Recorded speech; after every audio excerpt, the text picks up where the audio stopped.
the Lift Board to order. Today is Thursday, April 11th, 2019. The time is 6:32. Start with the roll call. Carol Brezek. Here. Cindy Christensen. Here. Jason's running late. William Hopping. Here. Joseph Areno. Here. Jack Reinchecke. Here. Kevin Seiler is here. We have the agenda in front of us. Do I have a motion to approve the agenda? So moved. Second? Second. Discussion? Is the Pledge of Allegiance I took that off. It's not in. I have the old version. Yes. Thank you. Your packet has everything, the one that I laid on your desk doesn't, it's the same except for the Pledge of Allegiance and the numbers. Thank you. Because I had to change all the numbers. All those in favor of approving the agenda, the motion, signify by saying aye. Aye. Any opposed? Motion carries. You now have the minutes in your packet. Do I have a motion to approve the minutes? So moved. Second? Second. Any discussion? Carol? There's some typos and that kind of thing that really is not substantive to the minutes. Do you want me to submit them? Yes. To Cindy or to Wendy? There is a question I have under new business where there's a resolution to specify the notices of Lift Public meetings to be posted and published. Hopping made motion, seconded by Christensen, that a resolution be adopted. I think a period should be there. Board members reviewed the resolution and made changes to ensure Lift website is included as a location to post Lift business. And then in parentheses, it says include Lift website and address. I think that was probably a reminder to put the website and address in. So we need to do that. But it would seem to me that there would have been a motion made. There was a motion. To amend. There was a motion to amend, and it was adopted. Okay, so we need to... Do you want to make a motion to amend the minutes? Well, I did not go back and listen or view the videotape to know who made the motion, who seconded the motion. And my guess is the motion passed on the 7-0, but I don't know. I could not. I went by and I could not figure out. I went over it again and again and again and could not figure out who made the motion and who seconded it. In fact, I just kept going back while I was doing the That probably went really minutes. quick. Been there, done that. Yeah. While I was doing the minutes and... It does reflect that we did it. Do you want to modify it to reflect that there was a motion, second, to... I would think at least to cover ourselves that we Okay. note that there was a motion made to amend and it was seconded and approved. Whether we know who made the motion or seconded, which would be a good reminder to always repeat it so we have it on the video. I can go back and look at it or listen to it and see if maybe I can hear. And I'll look at it and see and then make the correction. Okay, so we'll correct it as needed upon a second review, so... Let me see if the rest of my changes are just...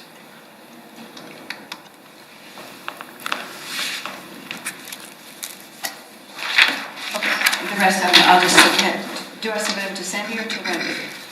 Wednesday. Okay. So, do I have a motion to amend the minutes as presented, that they will be amended to reflect the amendment to the resolution? Can we move to table until? Sure, we can do that too. Move to table. What is? It was tabled To move to until table. next, okay. Great idea. I'll second that. Yeah, Okay. it's a good idea. Any discussion? So, who made the motion to accept the minutes? Do they wish to withdraw that? Christensen. I did. Would you?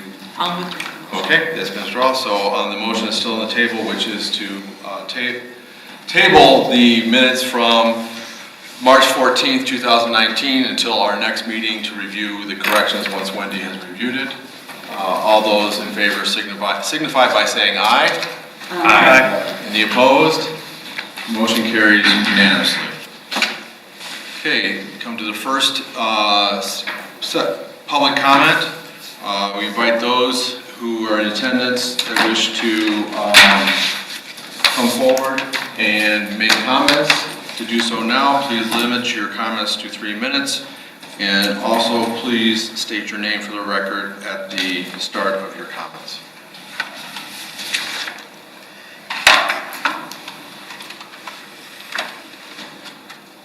Hello, Commissioners.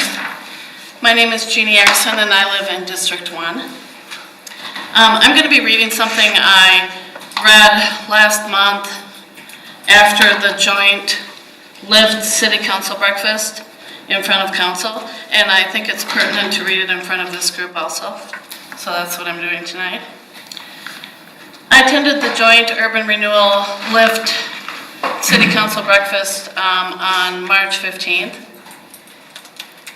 I was one of only 2 citizens that attended that meeting, along with the Lyft board, city council, and 10 or 12 city staff. The current Lyft board has been very involved in getting the application process up to date, so that if and when a project comes forward, they are prepared to take an application. They have also decided that a board member should not be taking notes for the board, so they can all participate equally, and will be getting someone from the city clerk's office per the city to take their notes. Congratulations, Wendy. They have been working on getting their website correct and up to date. Per request of the Lyft chair, Lyft has also addressed the agenda protocol and how, per the chair, it needs to be set up the same as City Council has theirs set up. I am uncertain to where he is getting that information, but from what I know, that is not true. The board is also taking on the task of hiring an attorney to assist them when the city attorney feels it is a conflict of interest for him to assist. This attorney would be used on a very limited basis. I think that this board is doing a great job of trying to get things cleaned up on the paperwork side, and that they are definitely correct in having their own attorney if needed. As stated at the breakfast meeting, they would only need to use the attorney if there was a conflict of interest question that the city attorney could not answer. Lyft has been very busy. I felt that the board members, commissioners of Lyft were treated poorly at the joint meeting. It was as if they were being reprimanded. For what, I don't know. They only meet once a month, and they are volunteers from our city who are decent enough human beings to volunteer their valuable time to try to help the citizens of Littleton. Since there are no applications for assistance from Lyft for the only urban renewal area that has not been repealed, the board is getting prepared for anyone that may request an application. The City Council does not have the right to tell Lyft what should be on their agenda. The City Council does not have the right to tell Lyft they cannot have their own attorney. The Lyft board allows... Thank you for your comments. Pardon? Thank you for your comments. Your time is up. Okay, I'll do the rest at the end. Thank you. Thank you. Does anybody else wish to come forward?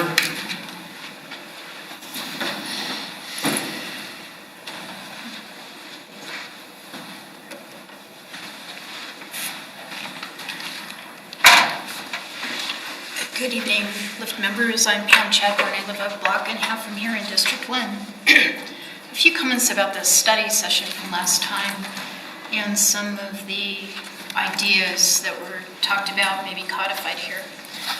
I think Lyft should choose its own attorney, not just for rare times. I think it behooves us to have an attorney who's familiar with what's going on at each meeting. So they should be paid to be kept up to date if they aren't paid for attending several hours of meetings. Lyft also should do an independent audit, and those are related. Lyft should be paying back the city. The time is almost due, and Lyft is obliged to do so. It has received taxes which it is not entitled to from areas that no longer exist. And Lyft needs an attorney so all of us can hear what the legal ramifications are, pro and con. I'm not eager for the attorney to come down on one side or the other. I would like them to present the pros and cons for all of us. We need that. We've needed it for 2-3 years. Please get an attorney, and please also do an independent audit. We need to know that the amount that's owed the city and that has been collected are correct. You owe that to the people. I don't think that should conflict with anyone's motives here. I'd like to believe that. Also, there was discussion about action minutes, and again, I will urge you. Value is added by having minutes which record the meat of the discussion and who made what comments and what those comments were, and following the train of the ideas presented and the reasons for conclusions. That is huge value. Carol has testified to that, and I know she has spent many, many hours looking back at the previous boards. It was wrong for council to make videos the record and not real minutes, and to follow that is wrong too. There is value added in reviewing what people said, and that's what you should capture. Again, I think everyone should want to do this. The suggestion has been made in other meetings that when a motion is made and a second is made, the chair should repeat. So-and-so made the motion, so-and-so made the second, and then after the vote, if there are ayes or nays, the chair should state who those were in this meeting, or perhaps the clerk should, but that statement should be made on the audio record. So, and also keep the second public comment. Thanks. Anybody else? Okay. Next agenda item, unfinished business. Cindy, can you provide an update on the things we discussed from last meeting regarding those corrections on the website? Okay, I have sent everything to Eric, who is making the differences. I had to find some of the minutes, the approved minutes that I had to have in a PDF format in order to get that. So I've sent everything to him, all of the minutes that were missing, and there were a couple of places where there were the wrong date was in the wrong date, so I'm having him change all of those. He hasn't gotten to it yet, but he's just sent me an email that he was going to work on it probably today and tomorrow and get it completely updated. So he's got everything that we need to have updated.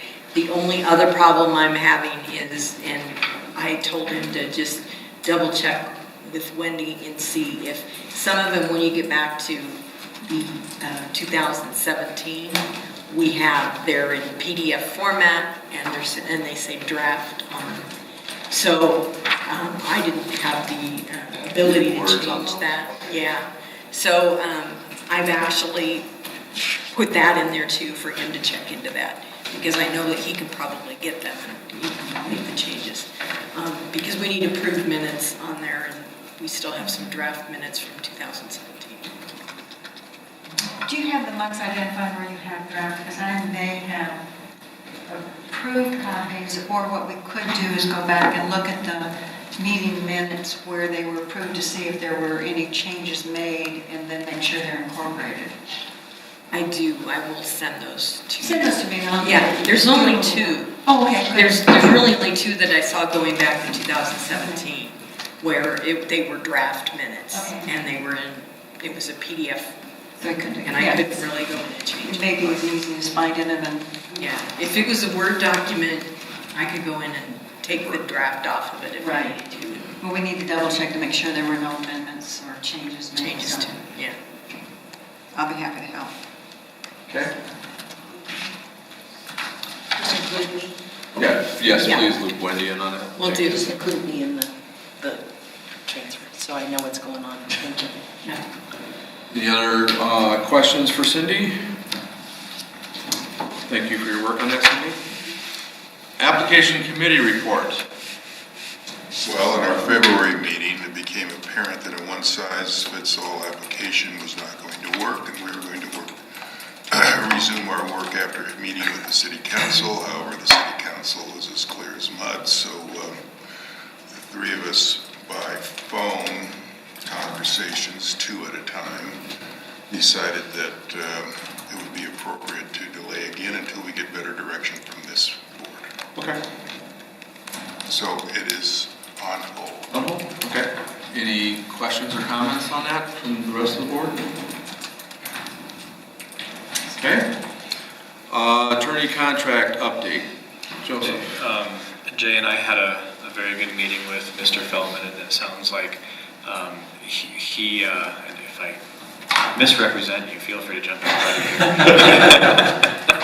I may disagree with you. No, I'm just kidding. He, I think, is on board with the concept of continuing to act as general counsel as long as he is here representing the city, and then if and when a conflict arises, that it is appropriate and makes sense to have outside counsel. So in many ways, it's very similar. He proposed something very similar to the structure that Mr. Kemp had recommended to us, and that I think we were moving toward. Although I will admit it was sort of in question after Mr. Kemp left. We did talk about whether the role should expand or not, but a lot of that was contingent on not knowing what was going to be happening with the city attorney. But in any event, Mr. Feldman's offered to put us in contact with 2 or 3 others that he believes might be a little better qualified than Henry Rodriguez, and then B, and then I think this is probably true for sure, a little more cost effective than Henry Rodriguez. And I know he was going out of town shortly after our meeting, was probably going to be reaching out to those attorneys this week, and then making an introduction after he gets a flavor for the level of interest. Totally accurate. And just to update you, I have reached out but have not had anyone reach back yet. So I've got messages. Yeah, basically there's a handful of attorneys who do urban renewal work, and my thought was to call them and say it's not necessarily going to be a huge client, but there are going to be issues that are going to come up from time to time. Would you be interested? If you're interested, what would you charge? And then I can get back with Joe and Jay and give them a couple of names. They may want to talk to some people and, again, have somebody lined up when and if you need it. Joseph, are you anticipating to go through a round of interviews like we did previously? Yeah, I anticipate that Jay and I would do the initial conversation, just like with the last few firms, and then we can schedule conversations with the 1 or 2 who remain interested or that we meet with and have a good time with it. And I think that it's a good path to move forward, especially in light of City Council's recommendations. We have not taken Henry Rodriguez off of the table. They're still, I guess you could say. But I think this is an option that is worth dedicating time to. We did discuss with Mr. Feldman, when the needs would arise, and we all sort of agree that we would need representation with respect to the loan agreement, and at least Jay and I won't speak for Mr. Feldman, thought it would be helpful to have advice from outside counsel before we get to not just to negotiate the agreement, but sort of to analyze the lay of the land regarding the agreement. Yes. and advise whether it even makes sense to renegotiate or to do something different. At the meeting with City Council, we were talking about having counsel for negotiating the agreement. We probably need some advice before we decide to renegotiate. Makes sense. Good. Anyone else? I do want to apologize for failing to recognize that Mr. Driscoll has joined us today, and Mr. Feldman, and Ms. Hefner. So my apologies for not acknowledging you at the beginning.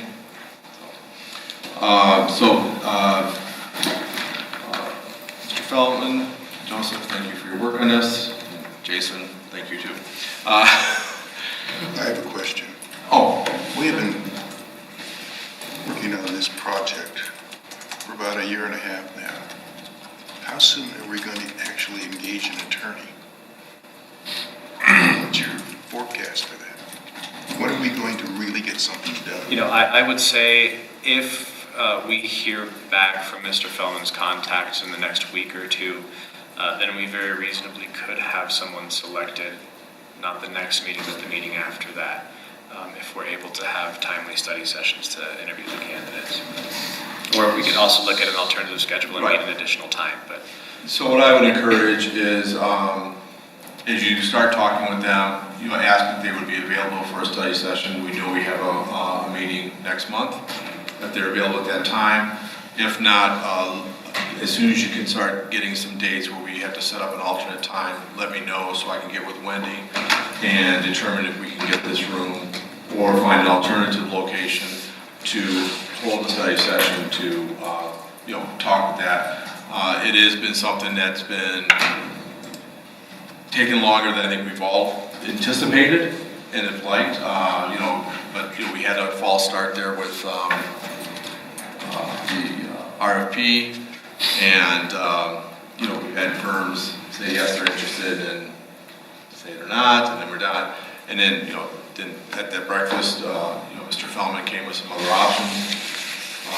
So I understand folks have frustration with this. I don't think there is anything intentional by anybody. It's just been a series of events that have led us to this.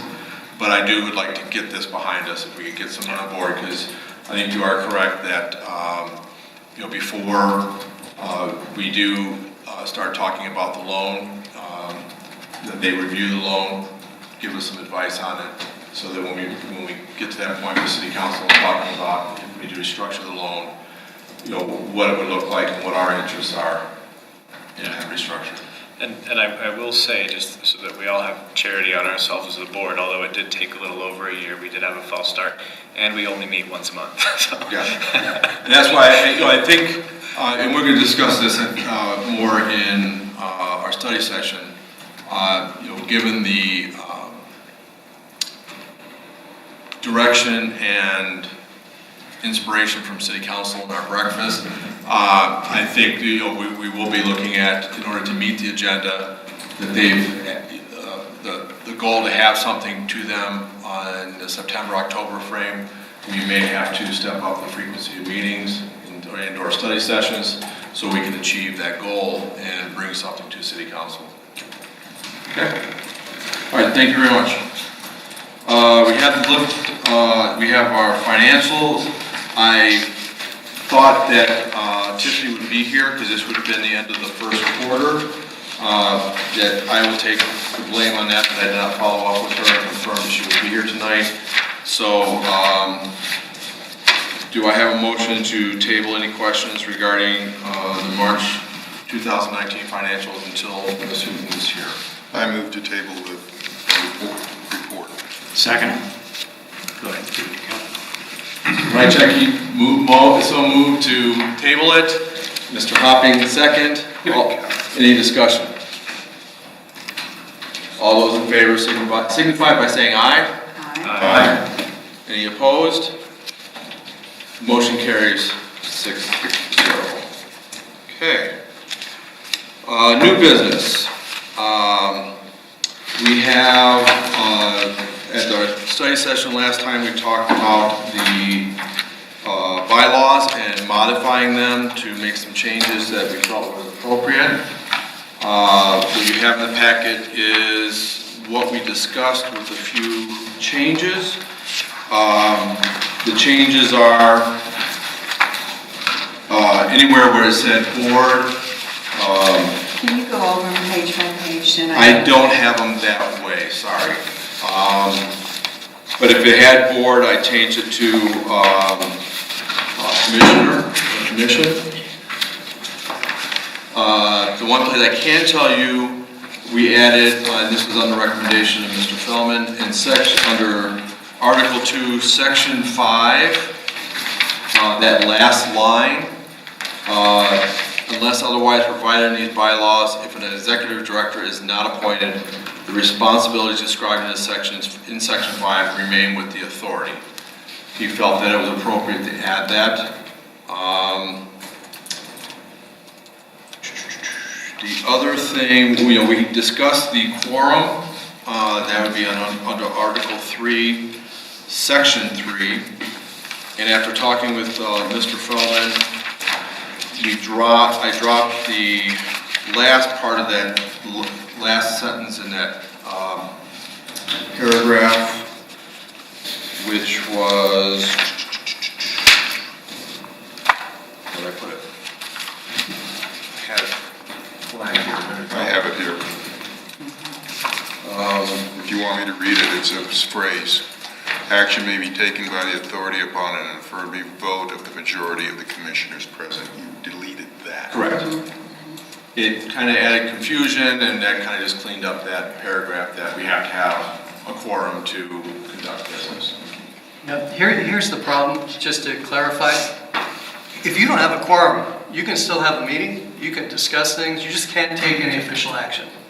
So what it said with that last clause, it said if we don't have a quorum, a smaller number may adjourn from time to time, but then it said, and a majority of those present can act. Well, if you don't have a quorum, a majority of those present cannot act. All you can do is adjourn the meeting or discuss what you want to discuss without taking action. So it doesn't change the substance, it just removes what I thought was confusing, because you don't start talking about, here's what we do if we don't have a quorum, and then say they can act, because they really can't. So do I have a motion to adopt the bylaws and, sorry. I did have one question. I'll ask Ken about this. Actually, I didn't notice this in prior readings of it. Article 3, Section 1. It says, in the event any day of a regular meeting shall be a legal holiday, said meeting shall be held on the next succeeding regular day. We meet on Thursday. Does that mean we meet on Friday night? Regular meeting day? That's the way I took it to read, which is fine with me. Well, but, is that do you agree with what I'm saying? Yeah, that's what it says, and that wasn't new language, was it? It was already in there. Yeah. So if you don't want it to read that way, you can certainly change it. But I'll just, if you guys are okay with Friday night, I can curtail my professional baseball contract and be here, but, nobody else seems to be that upset about it. It just is, How many legal holidays fall on Thursday? Thursday. On the second Thursday of the month. 4th of July, but that's right, yeah, you're I mean, I just. yeah. Veterans Day. Yeah, President's Day, Veterans Day, President's Day. yeah. That's a could every so many years. Well, Veterans Day will happen every 7 years or so. I would just as soon, instead of on the next succeeding regular day, I'd just as soon make it on the next Thursday. Can we just say said meeting shall be canceled and rescheduled at the first opportunity or something like that? So we're not- That'd be good. We don't know if this room's going to be available. Yeah. Right. rescheduled at a mutually convenient time or acceptable time. Do you want to? I had actually proposed, Bill, that we have language that says if a meeting falls on the night of an Avalanche playoff game, it will be continued to the next day. But my request was turned down. Turned down. I'm not a sports fan, so I said no. Well, can I have a motion first to adopt, and then we can add the amendment Okay. after that? So can I have a motion to adopt the bylaws as presented? I want to know in the motion what it is that we are actually moving to approve. The board being changed to commissioners. It was where it said he, we did he, she. Okay. We changed the, we made some changes to the order of business. Okay. We made the modification we talked about under quorum. There was a couple, We added the sentence about yes, executive director. the power still stays within the board, which I think made sense. And then there were a few things where things should have been capitalized that weren't, and just grammatical, but the real substantive stuff was, if it said board member, I changed it to commissioner, just to be consistent throughout because it went back and forth in a couple places. If it said he, and it's only in where it gets into gender is in section 2, Article 5, section 2, there's some, that's where in the middle of that paragraph, I changed that and said, he shall immediately disclose the same in writing. I just put he/she. Article 5, It's Section 2. on the last page, Uh-huh. middle of the paragraph. You'll see the he/she. It said he before, just being Right. Okay. correct, I just modified. That was the only place where that change happened, because everywhere else it refers to, it either referred to a board member or commissioner. Okay. And I just made it more consistent with commissioner. And the only other thing that, and Mr. Feldman caught this on, after we listed out what the order of business was, I failed to make the contracts a separate section. So we added that as making a section. It wasn't called out in what we discussed last time, that was a section, but it is. I had failed to indicate that. So that became section 5. Okay. It talks about contracts, and that really had nothing to do with the agenda. It's a separate item. Okay, so isn't it, okay, so what you did, you took the language that was there and just made it section 5 and then made, Because it had to... trickle down the rest of them? Yes. Okay.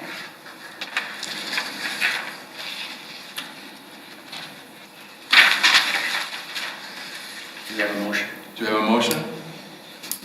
I move approval of the bylaws as proposed. Second.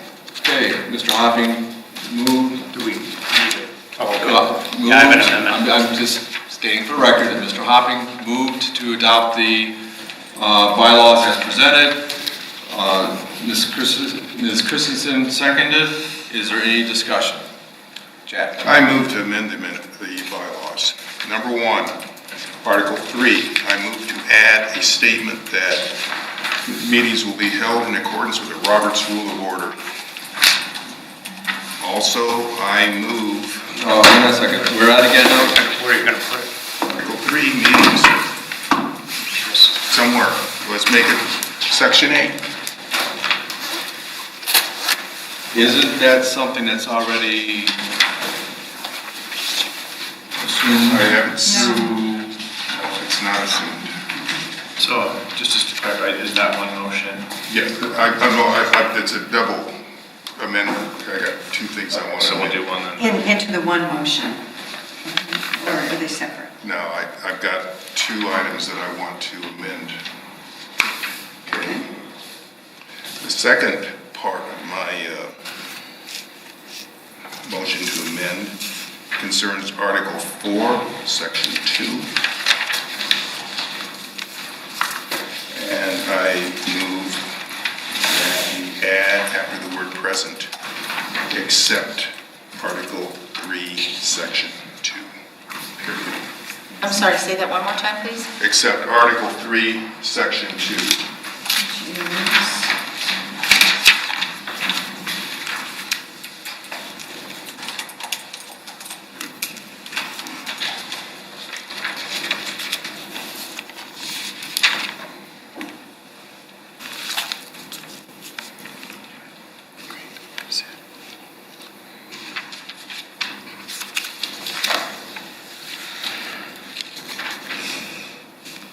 I second your motion. Any discussion? I have a question. So, I'm confused.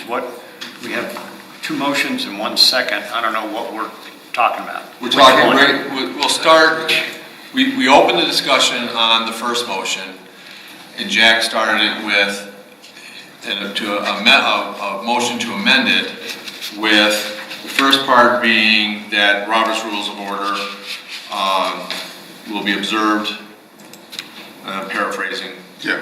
in the meetings, and that that would fall under Article 2, we say that's Section 13. And I think he said under Article 3, Article 3. add a new Section 8. Section- Article Section 3, Section 9, that'd be Section 9, right. Section I 9. got my number. Okay, But don't those need to be 2 separate motions? Because Well, you can't vote on 2 different issues. No, they can be or they can't be. If you feel like you might, if any commissioner feels like you might support one but not the other, you can certainly ask the person who's proposing this motion, would you be willing to separate them? Okay. If he says no, then we vote on the motion that's been seconded. If he says yes, then we can do them separately. What's your call? So, under what you're adding to Article 4, what are you looking to do with adding? You want some clarification Yes, I on that? do, please. Okay, we have a special meeting or a study session. You have to publish what you're going to limit your discussion to. If the commissioners show up and all of a sudden you have unanimous approval of the commissioners present that they can go off the reservation and do something besides what was the special meeting was called for, I don't want that to happen. That's why I'm saying that we need to preclude that. So let's say that 4 of us get together, any 4, and we're supposed to discuss X, Y, Z. But we show up and we say, and the special meeting was called and all that, in accordance with the bylaws. And then all of a sudden we're there and the 4 of us decide we want to talk about ABC. The commissioners aren't present, it's a special meeting. We, the 4 of us or 3 of us or whoever's there, says we're going to talk about ABC. I don't think that's quite fair. In that scenario, would we have a violation of the Open Meetings Act for discussing something that was? It has to be agended. If we were, we would be meeting legally, because there's more than 3 agendas posted, apparently. But can it be, but our bylaws say that we have to only consider business that's in the notice, but if we suspend the bylaws, then we can consider items that are not in the notice. So Then that becomes an issue because it wasn't part of the agenda that was posted. So I guess my question is, where it says that we can only discuss what's been posted, is that merely repeating a requirement of the Open Meetings Act, or is that a unique bylaw to lift? I can't tell you if it's unique to LIFT, but I would tell you it implicates the open meetings law. We're going to talk about that in a little while. So let's suppose you don't make this amendment, right? And the majority of the folks show up at the special meeting and says, you know what, we've changed our mind. We don't want to talk about these issues. We got a bunch of other issues that weren't posted. I'd like to get a motion to suspend the bylaws under Article 4, Section 2. Everybody votes for it. We say, all right, now we're going to talk about this other stuff. If I'm sitting at the table with you, I will say, no, you can't. Because notwithstanding the fact that you just waived your bylaws so that Article 3, Section whatever it was, doesn't apply. The Open Meetings Law says you can't discuss business that's not posted 24 hours in advance. And if there's an emergency, there are exceptions to that, but generally you can't. So what I'm hearing is sort of a secondary protection in this amendment. I think if the amendment was not made, the practice that is feared still could not be done under the Open Meetings Law. So. Then my only follow-up question is just because Mr. Feldman said except, not that I imagine an urban renewal emergency, but in the event of an emergency where the Open Meetings Act might allow us to discuss something, would we be creating a separate layer as proposed that would prevent us from discussing what needed to be discussed? Well, let me give you an example, because when we say emergency, we think, public safety emergency. But a real example, let's say you have a project area, and we learn at the last minute that there's a grant that's available for some kind of economic development project, and it would apply to the project area that this board has authority over. But we didn't find out about it until 11 o'clock in the morning on the day of your meeting. Again, if it were me representing the board and I'm sitting at a board meeting that night and this comes up and a board member were to say, well, we didn't post this. This would be a violation of the Open Meetings Law. If there was a good reason we didn't know about it or something just came to our attention, I think, and it was something that you would decide was in the best interest of the mission that this board has, I think you could go ahead and do it. There's case law, not in the context of an urban renewal authority, but I think it was a town council or a board of trustees, elected officials, where they had a study session scheduled to just sort of discuss a park, but an issue came up where there was actually money available, but the action had to be taken that night. And they said, we're going to amend the agenda, and we're actually going to take action, as opposed to just having a discussion about whether this might be something we want to do.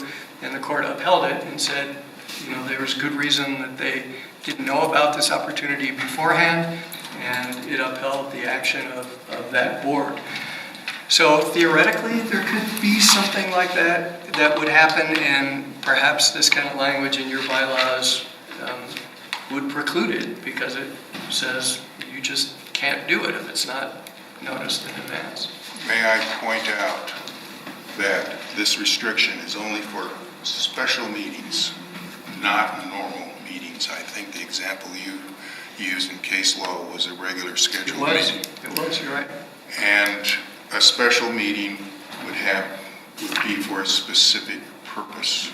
I'm just trying to preclude us from going elsewhere. And if there were a specific emergency, so we find out about a grant at 11 o'clock in the morning. Most grants you don't have to apply by 5 that afternoon. And we would have an opportunity to have another special meeting within 24 hours. I think that what I'm looking for is that we don't have a midnight session among 3 of us, and that we decide something that the rest weren't party to. That's what I'm trying to avoid. I asked the attorney, is there any downside to this? I mean, is it unnecessarily redundant, or do you think it really offers protection, or is it sufficient as it is? What do you think? How should we vote, Ken? I was prepared to answer your first question. I am not prepared to answer. Look, at the end of the day, this is a policy decision. I don't think that there is a significant likelihood of running into the problem that this motion is trying to protect against, but I also don't think there's a significant downside risk of that having it there would hamstring this board and prohibit it from acting in a way that it might need to act on any given occasion, as was pointed out. And special meetings are not the norm.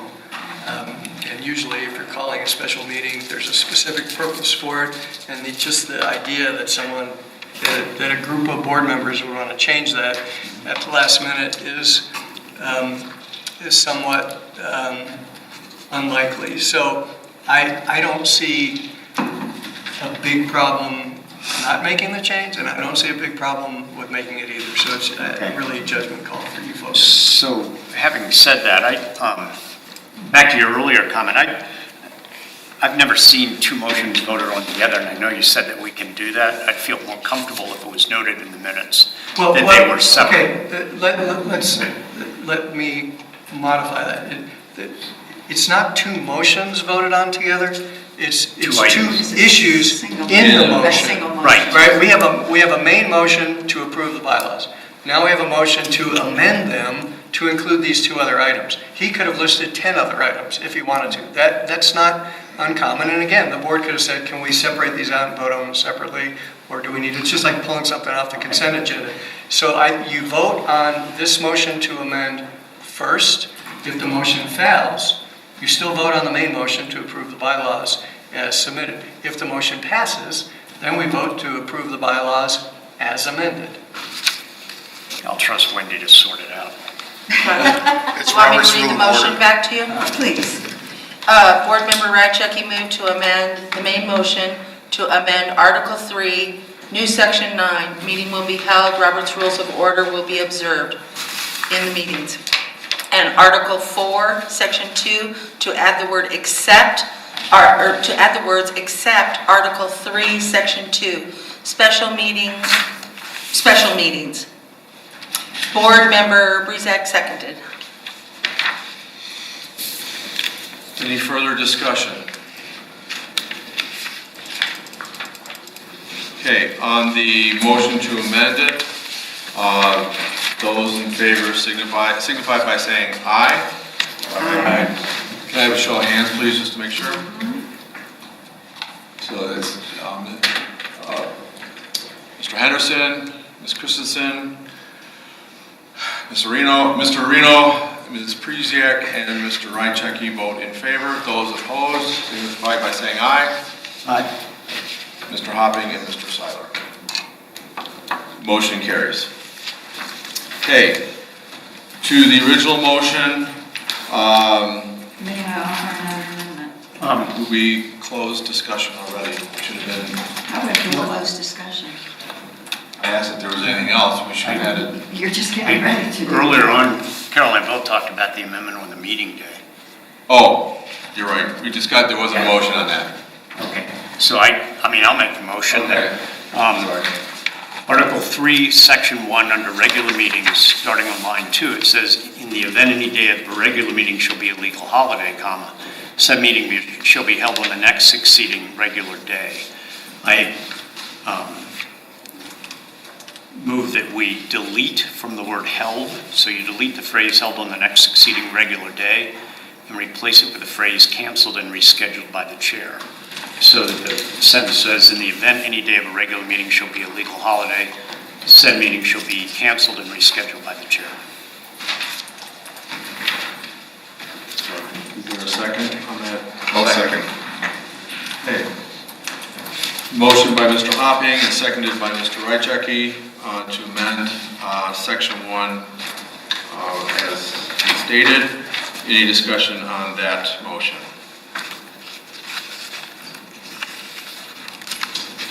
Hearing none, all those in favor signify by saying aye. Aye. Any opposed? That amendment carries. Any further discussion on the first motion? Carol? On the Section 8, let's see, Article 3. Section, I'm sorry, Okay, Section 8, Article 3. we don't have a section 8. Article 3. Yeah, go by articles and then Articles and sections. sections. Yeah, Article, okay. You said article. We have a Section 8 for Article 3. Oh, okay, Section 8 for Article 3, thank you. Of Article 3. Copies of the agenda, B, under Section 8. Copies of the agenda and all related materials shall be available for the public at the authority meetings. I would like to add that it will be made available on the LIFT website at the same time that the packets are made available to the LIFT board members. Second, call the question. Let's do it. I mean, we can go on all night with amendments to these. We've had these bylaws for a month or two, and we're killing them with amendments. Let's get this.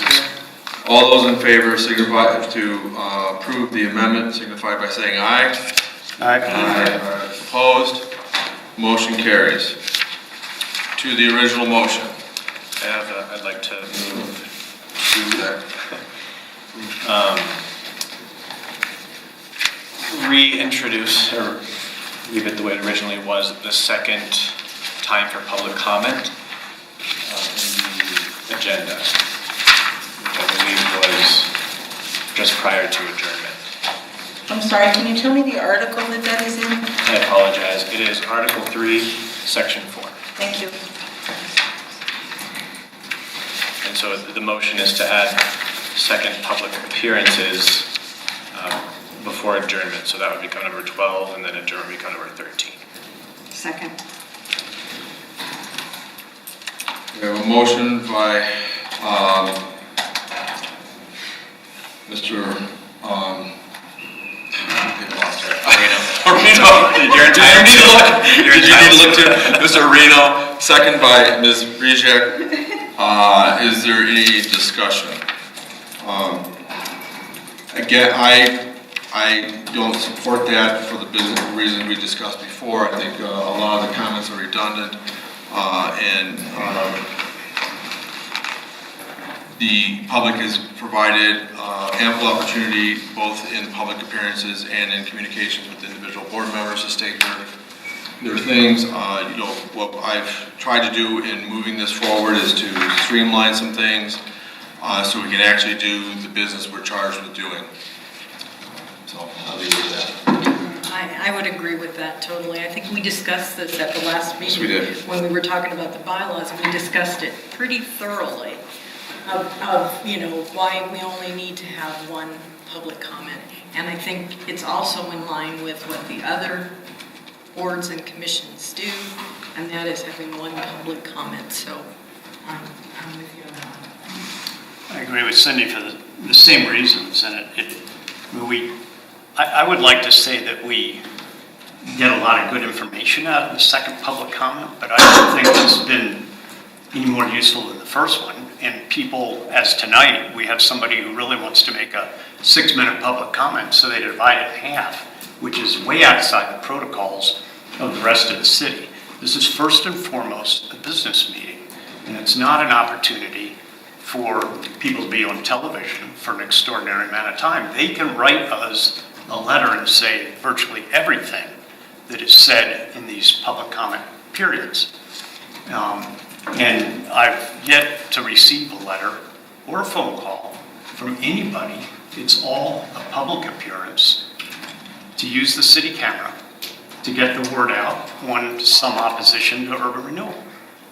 I don't think we've ever had anybody come in and support urban renewal. We've usually had the same 2 or 3 people who are opposed to it, sometimes with scripts that seem to be well determined, and come in and make a speech. And it's so outside the protocols of this city that I just cannot support it. And I think the board would be really walking that on a thin limb to go outside the norm like that far. No, we did have one young lady come forward, I think about 1.5 years ago, and voiced her opinion that she wanted us to do something. Of all the opinions versus those that would rather, it appears to see that would rather us not pursue urban renewal. She made her point, made it succinctly. So I think we need to keep focused on what it is here and not some of the other stuff that we've been doing. So, any other comments, Carol? We did discuss it, but it doesn't mean that I agree with the direction that this revision shows. As someone who has been actively engaged in the community and in issues at the city level, it's very different to write an email to somebody on the council or on the board than it is to come and have something placed officially on the record. And that's what these citizens are trying to do. They want an official record of their position. And I don't begrudge anyone the opportunity to come and speak to us. Council has meetings twice a month where citizens can go and address council. We meet once a month. We don't even average 12 months a year or 12 meetings a year. And for the little time that we give to the citizens at the end of a meeting to address us about something that transpired during this meeting or about something that didn't transpire during this meeting, who are we to sit back here and say what it is that they should be telling us or not telling us? And if they want to repeat themselves, let them repeat themselves. It is a business meeting, but we are doing the business of the citizens. We take an enormous amount of tax dollars away from the citizens. We're accountable to them. And they need an opportunity, want an opportunity to be on the record, and they should have it. The idea that we are following a format that every other board and commission in this city follows is just not true. Go and look at the Housing Authority. Look at their agenda. It does not follow what we have been told that we need to be following. I need to interrupt you, Carol, because I want to make something perfectly clear. No one has told us we have to do this. As I look at that, I want to make that on the record. We have not been dictated to by city council, the mayor, or the city manager then we have to adopt what they do. What I have looked at with this, and and we want to manipulate words and twist words, and I'm not going to allow that to happen. It's not going to happen because that's not what's going on here. What is going on here is we are trying to align ourselves with what the city does. We are trying to, average citizen does not know our legal structure, how we operate, and that we can do. We are appointed by the city. We are here on behalf of the citizens and representing the citizens. And I think it is important that we have some consistency with the rest of the city and how it operates. That's why I asked these changes. That's why I brought this forward for us to look at. I believe we had consensus on this when we discussed this. If the board wants to go in a direction, that's fine.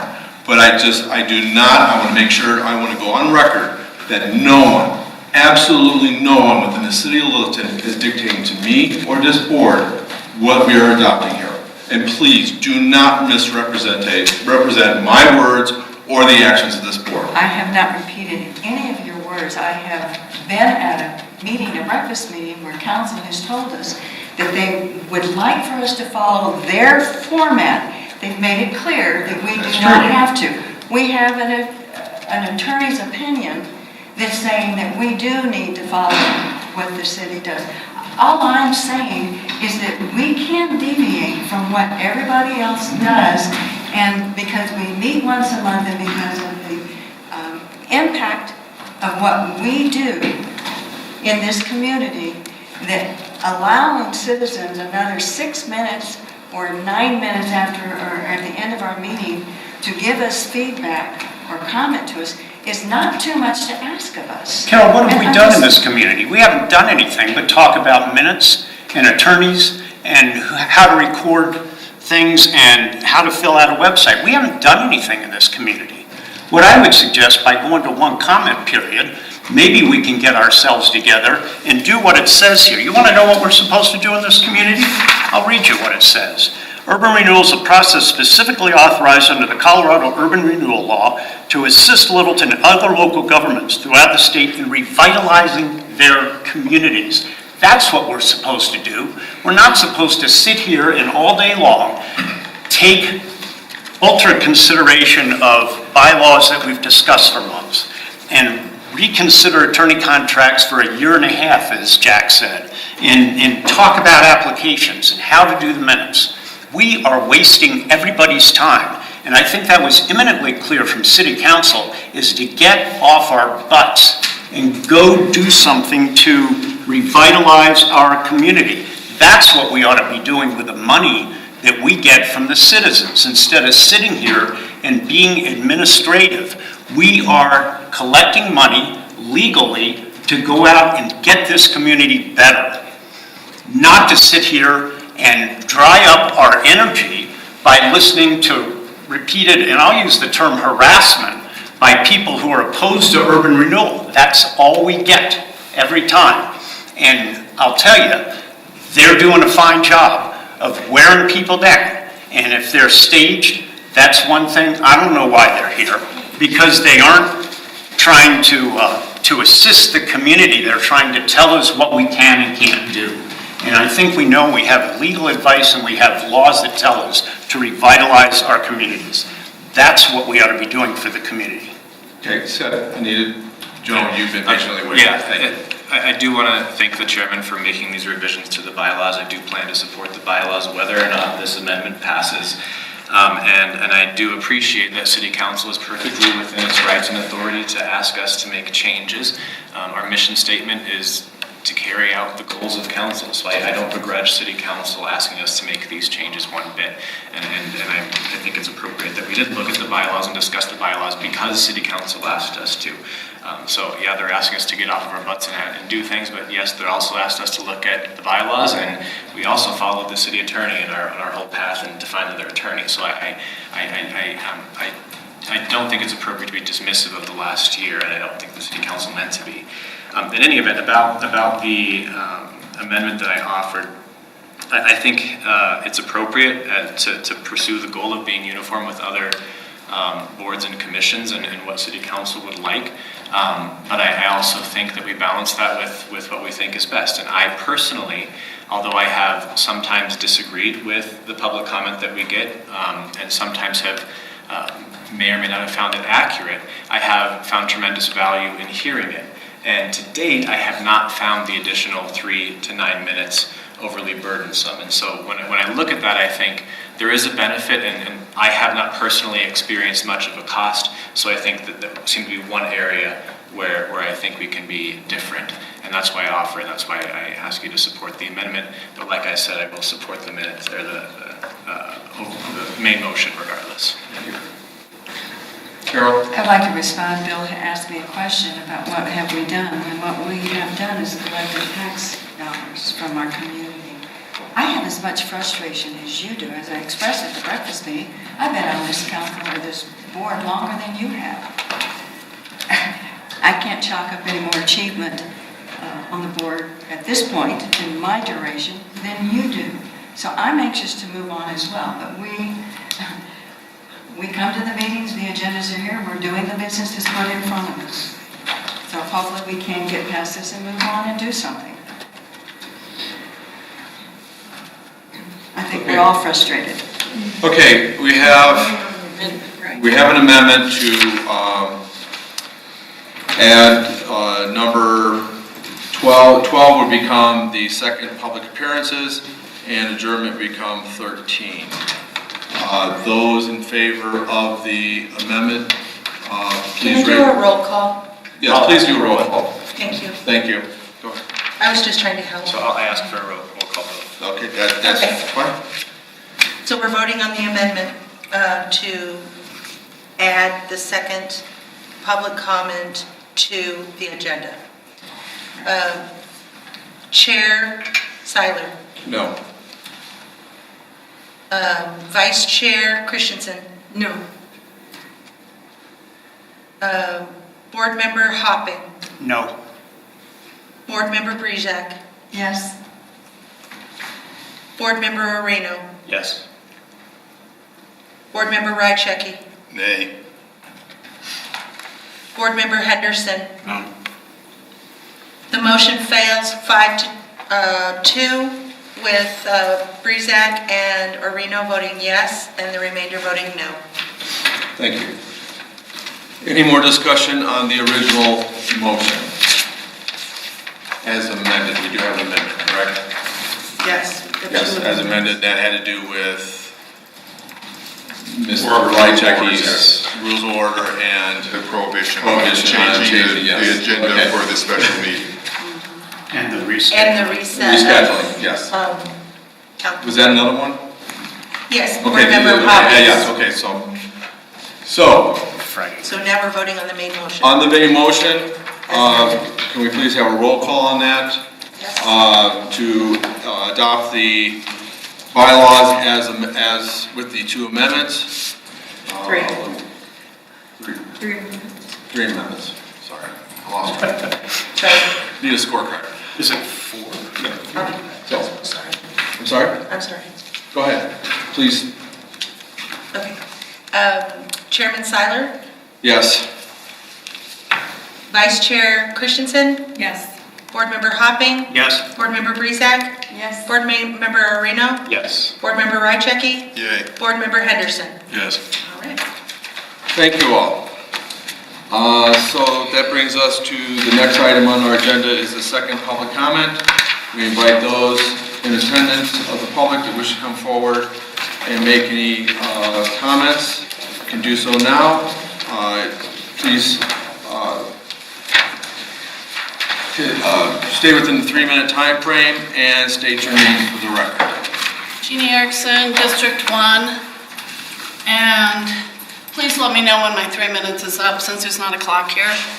Mr. Hopping, I am very offended that you think I am here because I want to be on TV. That is the most ridiculous thing I have ever heard out of your mouth, and I've heard a lot of ridiculousness. You know that when you were on council, that I have been involved with urban renewal ever since Ann Ricker started blighting everything in town. which has been 6 years ago. So that is totally ridiculous. Columbine Square is in my neighborhood. I care about my neighborhood. Here's the remainder of my comments that I was cut off on. The City Council does not have the right to tell Lyft what should be on their agenda. The City Council does not have the right to tell Lyft they cannot have their own attorney. The Lyft Board follows the urban renewal laws written by the state of Colorado, not the wants and wishes of City Council. City Council's only job is to appoint Lyft commissioners. And also, Mr. Hopping, I want to let you know, no one has ever sent me a script to read. Come to my computer at home. I write all this. I type it off my computer. Nobody coaches me anything. And sit there and smile, because your smugness is being noticed. I would like to personally thank all of the commissioners, except right now for Mr. Hopping, for their service, and I hope that no one decides to resign due to how they were treated at the breakfast meeting. Your hard work and dedication to the citizens of Littleton is greatly appreciated. All that is written here, and that's what I was cut off on. Urban renewal was revitalized 5 years ago by a city manager that has since then been fired. I don't know why he thought there were actually areas in Littleton that were slums. I guess he's never been to Detroit. If we actually had slums, there would be a reason for urban renewal. But to use taxpayers' money to do landscaping while diverting this money from the city, county, urban drainage, and schools is, in my mind, unwanted by the citizens of Littleton. The owner of Columbine Square has self-blighted his property, but not renewing his tenants' leases. That is not a reason that we should be giving him any money whatsoever. If the city of Littleton wants to do landscaping, let them do it on their own dime. Thank you. Thank you. Does anybody else wish to come forward? Yeah. I'm Pam Chepburn. I live a block and a half from here in District 1. Yeah, like Jeannie, I'm very offended by Mr. Hopping's comments. I'm going to tell you, I don't want to be here and be on TV. I don't want to talk to you at all. I don't want to spend my time here or at City Council or Plan Commission. But these bodies have been off track for several years.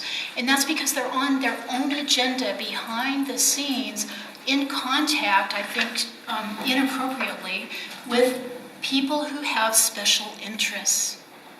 And that has deflected your attention to the best interests of the people. And when I come here and say you are here to be public servants, not to serve public interests, that is very important, and you should listen. The founders and framers would agree with me. So I do want to say that this is not first and foremost your business meeting. You are accountable to the public, and you should hear from us when we wish to speak. Other people who are not here tonight have made the comment that they wish to give you feedback on what they've heard this night, because there's a whole month goes by before you have the chance to hear that feedback. And we don't get to control the agenda. That's a valid comment, and it's only 3 minutes. It's not much to ask. So, no, we don't want to be on TV. We don't want to spend our time watching over you. Unfortunately, the boards and commissions of the city have made it necessary, and that's a shame. So I won't say more right now, but yes, very offensive comments. Thank you. I'd like to respond But briefly. can before you, we usually don't respond to public comment, but I feel that this is a point where we do. As somebody who spent 42 years of his life in Detroit, who worked inside the city limits of Detroit for over 27 years, what I will tell you is what is happening in Columbine Square and the decay that's happening there is what started in Detroit. Now, I don't ever think that Littleton will become Detroit, but you can start a slide. it's very slow, it's very subtle. And the next thing you know, you have blocks, I mean literally blocks where there are no houses or there's one house. The pheasant population is higher in some neighborhoods than it is for people. And I'm not kidding. I lived it. I lived it for the majority of my adult life. I'm on this board to see that that doesn't happen. I moved to Littleton. I chose to live here because this was a community that I saw had the qualities I wanted in a community. I got involved because I want to continue to help this city move forward. And I've said this many times to other people, is that you can either be part of the problem or you can be part of the solution. I'm looking to be part of the problem, or part of the solution. The problem is if we don't do something, if we're not proactive in trying to move the needle on this neighborhood, it will decline. It already is. As I've said before, a homeless camp doesn't do anybody any good. We've got to do something different.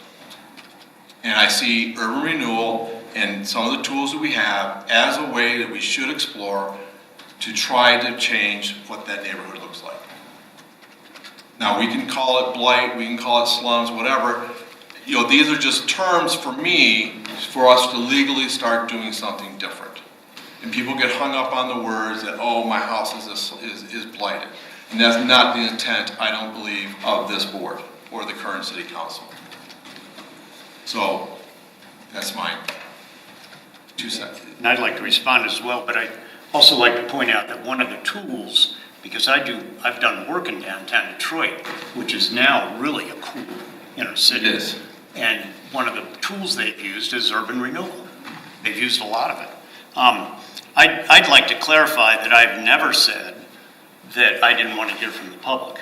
We have public comment, and that's there, and I think I've always, my style is I would rather see it in writing because then I can reread it and digest it, and I think it takes a lot of thought process to put it down in writing, and then I have it. But I've never said that I don't want to hear from the public, and I don't appreciate that mischaracterization. Okay, do I have a motion to adjourn the meeting? May I add Sorry. something? Sure. Because I am like Mr. Hopping in terms of I'd rather have public write to me. This last month, I received an email from a particular individual, and I appreciate it very much. I think having comments after this meeting in writing are much more beneficial to me and keep the issue, at least in my head. Call me myopic or whatever you want to do, but if the public wants to reach me, they should really be, I would encourage them to write. We have public addresses through the city of Littleton, and they can communicate. Do I have a motion to adjourn? So Moved by Ms. Christensen, second. Second. By Mr. Henderson. All those in favor signify by saying aye. Aye. Motion carries. So Ken, Do we need a break before we go into study session, or should we go right into study session? Take 5 minutes. Okay, we will adjourn for 5 minutes and then come back in. I think we need it. That's fine. 8:50? See, you think you're sitting. 7:50. I'm 7:50, but I saw now. This is not a good night. 7:50.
kind of get your thoughts on the meeting we had with City Council. We need to talk about our next steps. I threw in there the hiring of an executive director, just depending on what our next steps are, if that's an appropriate discussion we need to have. Then we'll end with Mr. Feldman providing a refresher on the Colorado Open Meetings Act. There was a couple meetings ago, there was something that happened that was brought to my attention. There were some concerns raised. And then Joseph thought it would be a good idea to have a refresher, probably maybe annually, just to remind all the commissioners on the board, what we should be mindful of and the optics of certain things and actions that we do. I thought it was a great idea, so I took it and I asked Steve was supposed to do it. Mr. Kemp was supposed to do it, but his departure from the city made him unable to, so I asked Mr. Feldman if he could do it on this meeting, and he's kindly stepped up to do that. So I open the floor now to start getting your feedback on the City Council meeting and what we think our next step should be to try to fulfill the charge they've given us to come back with something substantial in 6 months or so, and start moving the needle on our work. I could start. One of the things that I think I'd like to see this group do is to have some kind of a session where we can spell out what our goals are and what we want to do, what we want to see this group do, and maybe have some discussion about, it's kind of like how do we move forward? It's kind of your next steps. What are our goals? What's our time frame for, coming up with if we're going to do anything at Columbine Square, if we find out that we can do some work in that neighborhood, we've talked about grants to try to get the neighborhood to look better, that kind of thing.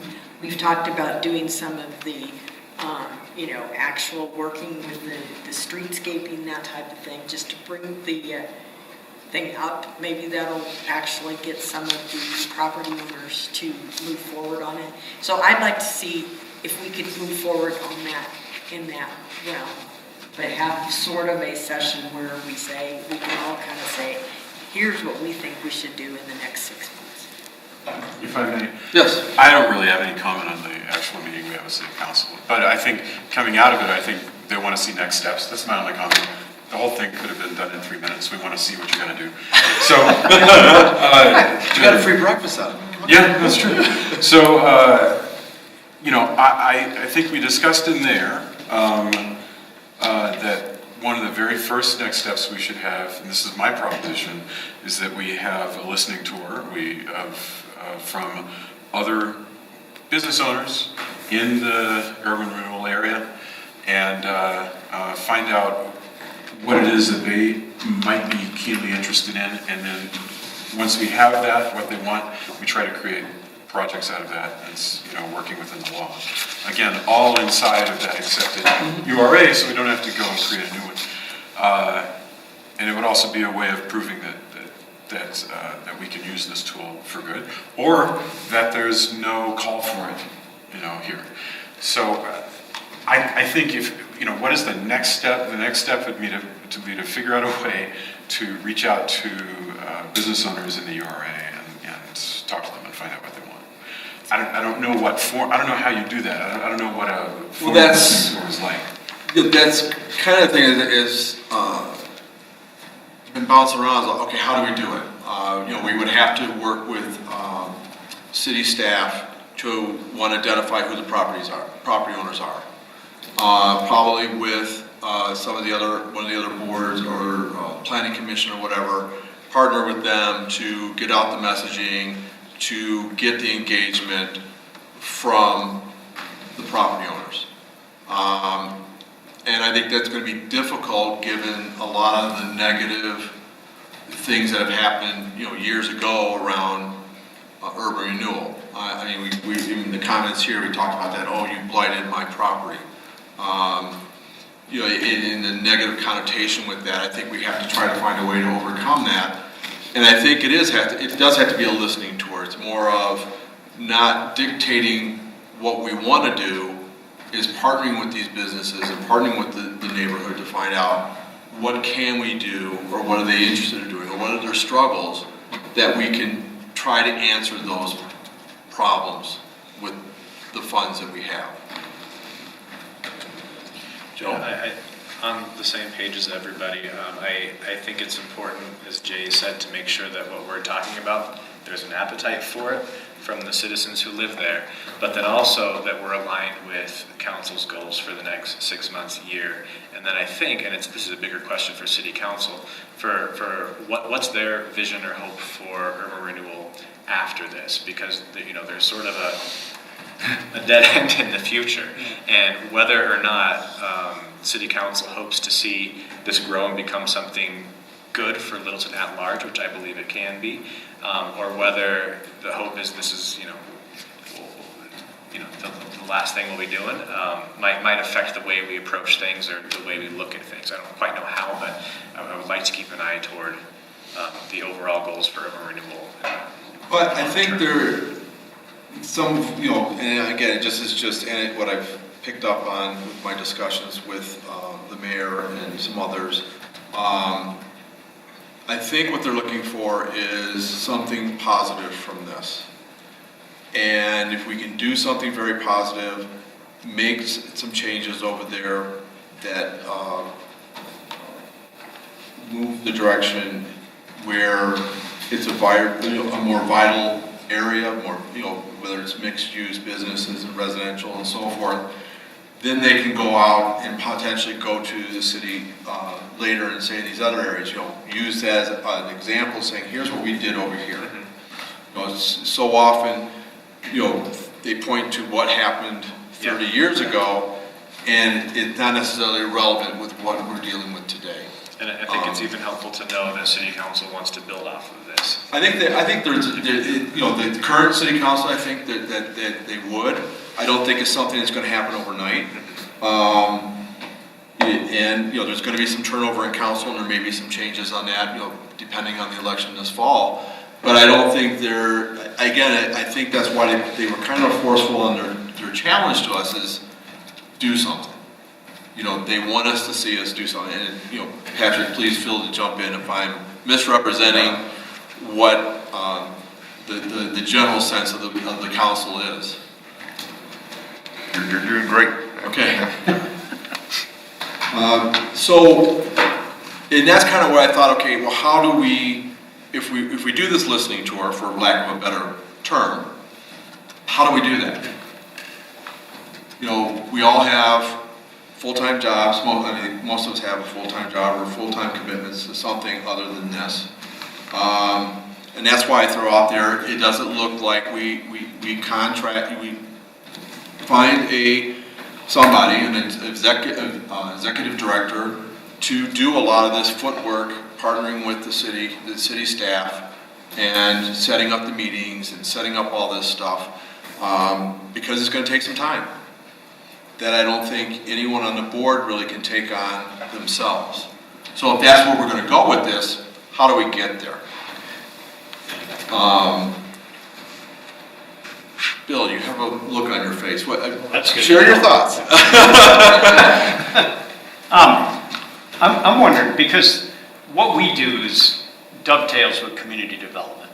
And they did a really good job with the design guidelines being converted into design standards just last summer with some public meetings. And we could coordinate with them because a lot of the stuff happens to be making sure we dovetail with the Bellevue plan, making sure we dovetail with the neighborhood plans that are in place.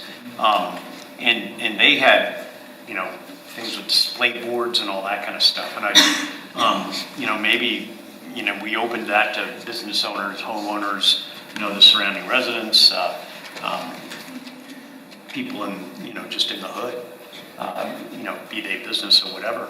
I mean, there's some elephants in the room over there too, because Arapahoe County has that great big old building that it'd be cool if we could put a trailer hitch on it and incorporate that whole area, because and maybe there's some creative things that could be done working with the county, but it seems to me like if we could coordinate community development, maybe approach them and say, help us to get a mechanism to gather input to see if there is interest in specific areas, and if not, the message is that maybe we need to do something that says it's more street-oriented than it is hood-oriented. I don't know how those dividing lines go in terms of the mechanism, but we're trying to revitalize, and sometimes it's our job to look long-term. Sometimes there's revitalization looks like destruction in the short term. So we have to make sure that long-term picture is conveyed, and that's where I think community development might come in. We're doing this Envision Littleton thing too. It's all got a dovetail there. So it rather than us striking out totally on our own, it seems to me to make sense to leverage that, and then we've got a lot more power than just us. I don't think any of us here are planners, and we can express our opinions on it. But as far as having the ability to develop that neighborhood thing, I'm trying to think of the visioning thing. How we So how do we do that? Yeah. Go ahead, Jack. Thank you. You could knock me over with a feather if any of these business owners are, the business owners or the landlords would like to see a small grant program from us. I would be shocked. Now, the reason I say that is because that's one of the elephants in the room. I hear that being bandied about. And of course, because it's always used as an example, well, Arvada's doing it. I just don't think that we have the appetite for it. And I'm not seeing any blight when I walk around there. And the blight has been taken out, has been raised, it's gone. So, and we're not getting approached by the owner of the former shopping center on what's going on. The thing is zoned B2 PDO, so it's out of our hands. It's in the hands of the Planning Commission, because he's going to have to come in and change that overlay for whatever happens. And and as I walk the neighborhood to look at the two separate parts, actually it's three separate parts, I just didn't see any need for that. But that, of course, that's my opinion, since I look at a lot of construction all the time. You look at, we're getting $78,000 a year in income. If we were to change that income into a public bond issue, and we wanted to do something like a street or a road or a new storm sewer line, you know how much that $78,000 will raise in the current market? Current market, 20-year bonds, 5% interest rate. That's not the coupon, that's not the yield, but that's the coupon rate. So I looked that up today, generally, for industrial revenue bonds. We're going to raise about $775,000. That might get you a decent house in some areas. You can't do anything with these public improvements. We need about 10 mil to do it, which means we need a real project that's going to drastically increase the tax base that we get. We can hardly do anything. I think one of the options that ought to be on the table is that we pay off the city, give the city the rest of the money where it goes, and suggest to the city that they put urban renewal on hiatus because there's no project coming. And if the city council were to want urban renewal, then they could reconstitute it themselves with themselves being on the board. I just think that option needs to be on the table and thought about, because we do not have a project at this time. We don't have any. And even if somebody came in to the door tonight and asked, well, how do I fill out an application? We don't even have a process set up. It'd take us months to spool up to get this thing going. On the other hand, if we want to use the $78,000 that we get annually and use it for the benefit, and I got knocked over by a feather. My feeling is that we ought to give the money to the city and let the Economic Development Department fool with the grant program on our behalf. That way we don't have to have an executive director, we don't have to have a lot of other stuff, and we just kind of, go on our merry way until the economic conditions change, or somebody comes into town and says, I want to put up whatever, a 50-story office building. And quite frankly, in B2 they could, as long as they kept the FAR to 2 to 1. And then we might have to, do whatever public assistance in case it fits in with whatever. But that's my thoughts on this thing. Either we decide that we are going to be open for business in a professional manner with an executive director, with an attorney, with people that we can call on staff, and that we just say, our doors are open, come on in. Even though we don't have a designated area, somebody's got to come in and help us out with the area. Or else we just pay everything off and put the thing on hiatus. That's my feeling. Carol? Maybe I should preface my remarks and just remind everybody, when I interviewed to be on this board, I interviewed was motivated by the fact that I wanted this board to operate under the terms of the law and the commitment to the citizens of Littleton from our city council. I thought about the grant program and probably take half of our money just to buy somebody to administer that kind of a program. So I think what Jack's recommended is, if we want to go that route, use the city staff to administer the program. They have people that can do that, and then the money goes a whole lot further than it would otherwise. That area does not really, when you're collecting $78,000 in sales tax increment, that doesn't represent an area that's blighted or having economic difficulties. That area has increased their sales close to $1 million in a year in order for us to be able to collect that sales tax increment. That sales tax increment is not increment that comes to us every year. It has to be appropriate. We live under the Tabor law, so there's no multi-year obligation. So that sales tax increment has to be appropriated annually by the council, and there's no assurance that it will be there for the next 22 years or 21 years, whatever. So that's not money that we can go out and bond on, because it's not collateral, it's not a sure thing. Property tax increment's a different thing. That is something that you can bond on. We're getting about $100 a year in property tax increment. That's not going to buy us much of anything. But the step that I think needs to be done, and this board needs to do, is to understand some of the constraints that we operate under.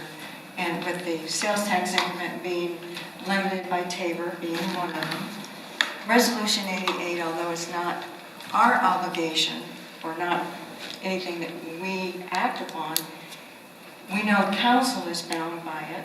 So what can we do to mitigate some of the obstacles before anything that we do gets to council? We don't have a project. And if we're going to get a project, I don't have a problem getting a project. Let's do it, and then let's go through the steps that the law requires us to go through in order to proceed. But when you have a plan that doesn't have a project, it leaves us kind of in a bad situation.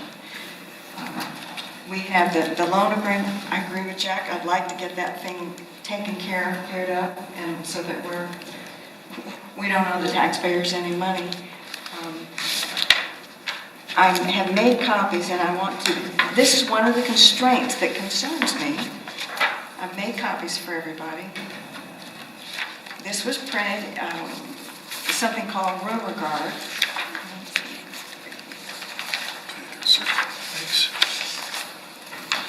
Something called what? The city council, or the city, I'm not sure if council sanctioned it or what, but this was back in 2015. And to set the context for all of this was a period of time when signatures were being collected to curb urban renewal. And if you go to the very bottom, where it's restated, it says the city is a partner in development of the other communities within Littleton. The council has made policy statements that we are not taking any revenue away from our taxing partners until the development occurs, and then and only then, with their full support and approval, it would be very likely not to be 100% of the increment and nowhere to be a 25-year span. What the city has told the taxpayers of Littleton is that we will not take increment. We won't keep increment until we have a project. And I believe that this is one of those obstacles that we need to understand and deal with. And I don't think we can even talk about next step, whether it's a grant program or going out on a listening tour, whatever it might be, until we digest the conditions that we have to operate under, the money that we have to operate under. The increment that we have for the 3 repealed areas comes from sales tax. We've been advised by our former attorney that can only be spent on administrative expenses. It cannot be spent on a project within that urban renewal area. That was money collected in the other 3, actually the only other 2, because Santa Fe didn't produce the increment. So this is why I think it's imperative that we get our own attorney to help us navigate this kind of stuff. I remember very distinctly Van Ricker talking to the city council in a study session about how urban renewal money could be used. And Debbie Brinkman asked, could we take the money from this area and put it over here to build a bridge or to do a street or something that we think is needed over here? And there was no ifs, ands, or buts about it. You can't take money from this area and go and spend it in another area. But that's what we're talking about doing. I don't think anybody's talking about doing anything anywhere else because we don't have any other areas. I don't think that's what we're talking about here. Well, what money is it that you, answer the question for me then, to make it clear to me, what money would we use for the grant or whatever we may do in the Columbine Square area? First of all, I'm not sure your interpretation of what we can or cannot do with the funds we currently have is correct. And I would want an opinion on that. And that's exactly what I said. Okay, let me finish, please. Secondly, you've brought up Resolution 88 on multiple occasions. We have had 2 attorneys advise this board that we are not bound by that. We are grandfathered. And, this is what my fear has been with the search for an attorney is, okay, we decide that we're going to go with what an ABC law firm. They come in here, they give us the same exact opinion. And then we have one board member say, I don't agree with that, I want to bring in another firm. And we just bring in a litany of firms until we get the 130th firm that agrees with that one board member and says, yes, you're right, you can't do this, or you have to do that. And, that is a waste of resources. I think both attorneys that have advised us are very competent. One is very well known in urban renewal, and I'm not sure why we're still questioning that. I think that is an issue that is a dead issue. It's been resolved. There have been 2 separate attorneys have given it. One was being paid for by Lyft and was working for Lyft. I don't see why that individual would have made a different opinion because if they're in cahoots with the city or somebody else. So this is the stuff that frustrates, I think, many of the board members is we keep going back to the same thing. Now I will pose this, and I'm going to actually poll all the board members is, you and Jack had brought up that we should pay this back. That means it's the end of this board. It is the end of urban renewal with the city of Littleton. That is not what the city council has indicated to us that we want. So I want to hear from, because we can end the study session tonight.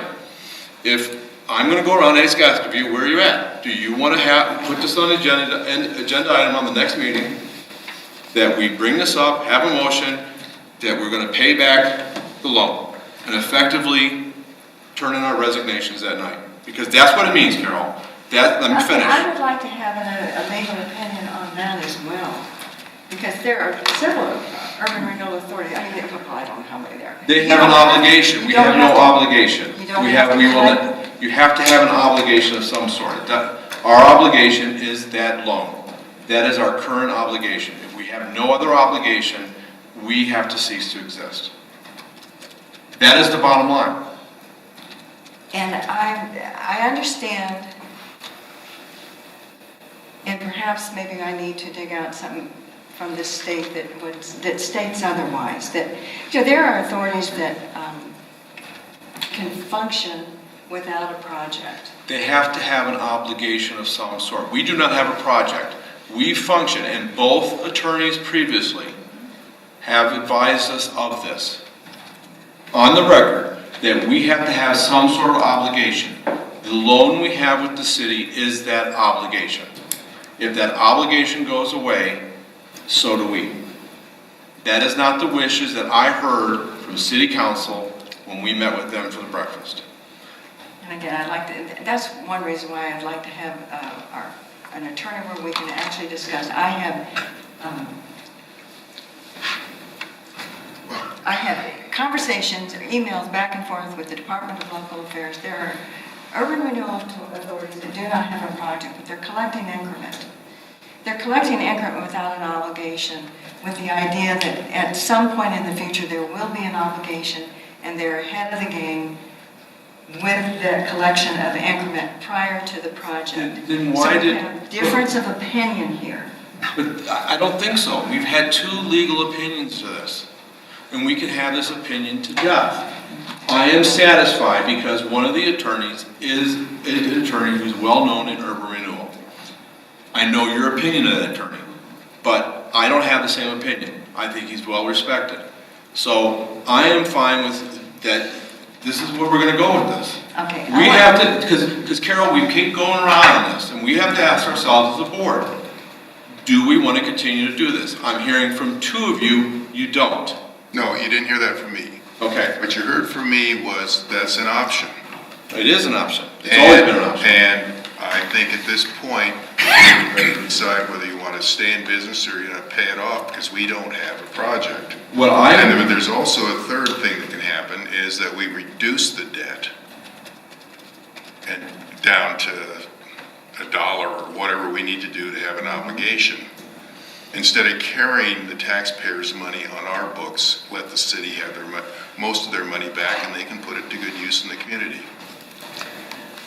Well, we've talked about grants, but there are several grant programs in the city, and sometimes it's like begging for people to take the money. I mean, we had them on historic preservation where I was for 10 years, and some years we had to develop real incentive programs, really market it, okay, we're going to help get people to renovate facades, get paint, let's bring Main Street up, and it worked great. But we had to really work hard to get that money placed.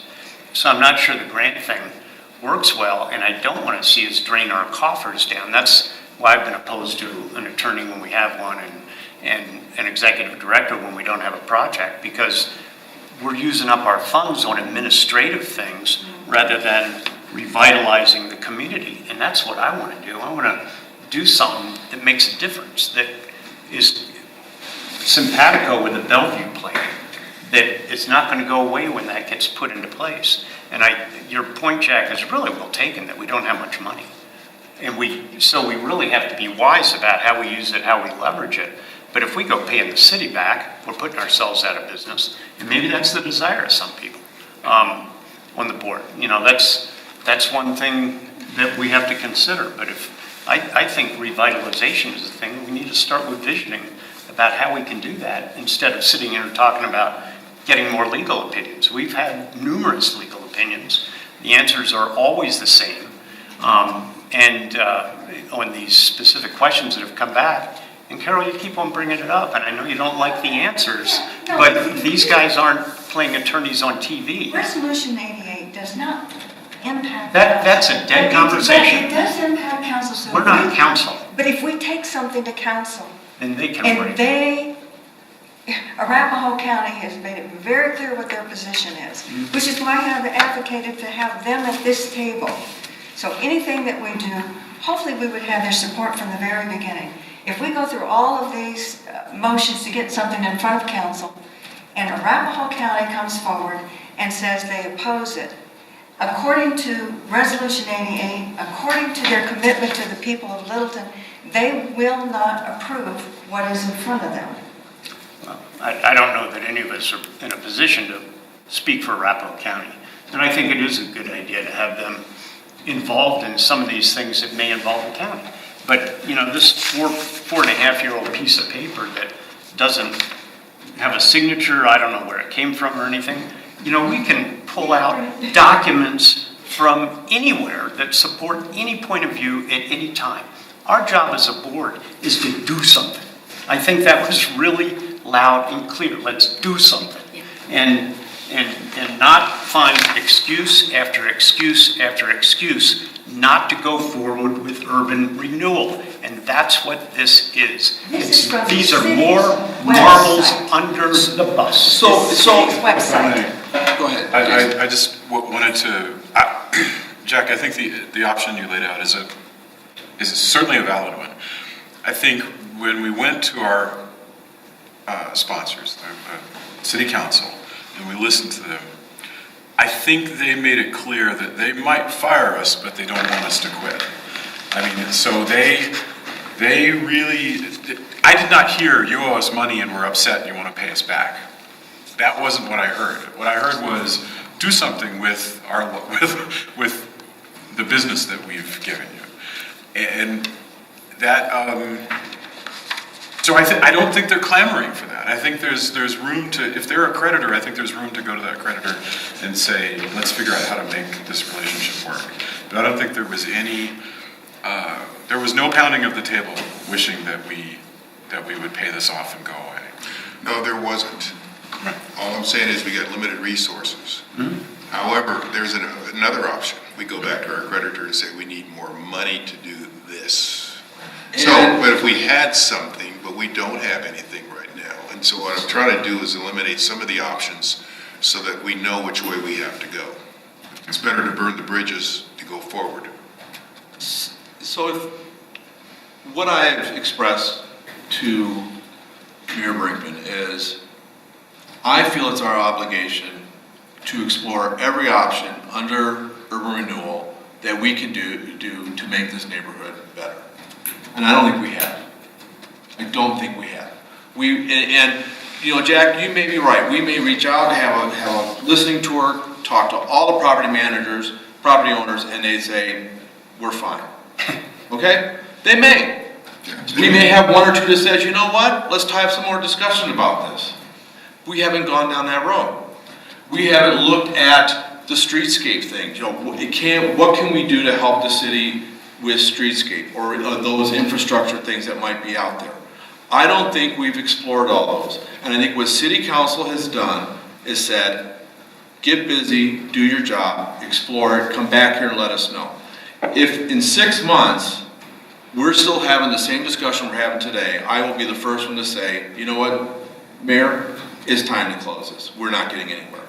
If we do our due diligence and we talk to everybody and we keep running into roadblocks and we're not able to, or dead ends, and there's no appetite for what we wanted, anything we can do, I will be the first one to say, you know what, we tried. We did our due diligence. We talked to everybody. We did what we could.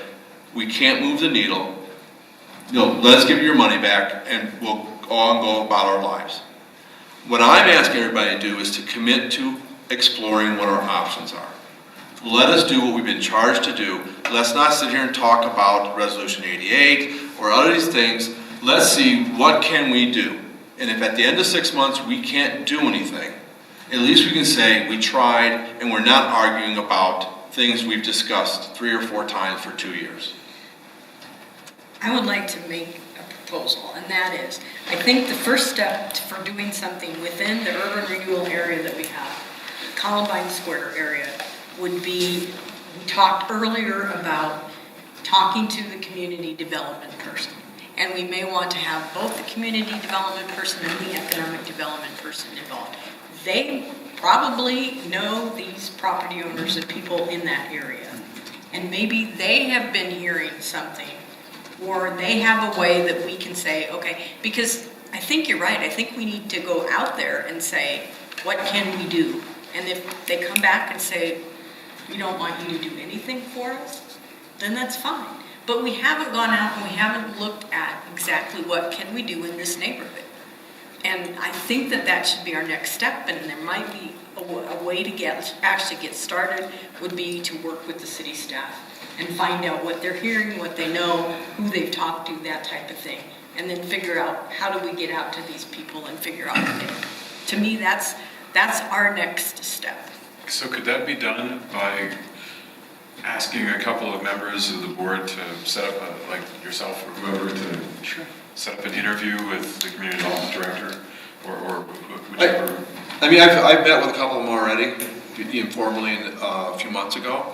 You know, I think they would like to sit down and talk with us. I mean, that could be our next study session where they're invited and we have a discussion with them and say, what do you think? Are there, you know, do you think there's potential here for anything under the urban renewal umbrella? I think if it's going to be a study session, I feel like it should be pretty quick. Okay. Like sooner than the next Yeah, meeting. like in the next week or so.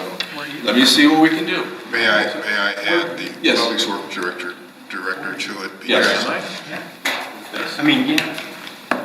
Oh, no, I in general, I think that Jack's point is well taken, and what he said might be the most practical right answer. And I may have an opinion on that one way or another, I don't know what it is. But right now I know that it's the city's prerogative to say whether they want the money back or not, and it's the city's prerogative to say whether or not they want to give urban renewal a try. And right now they've said they want to give urban renewal a try, so I want to give it a try.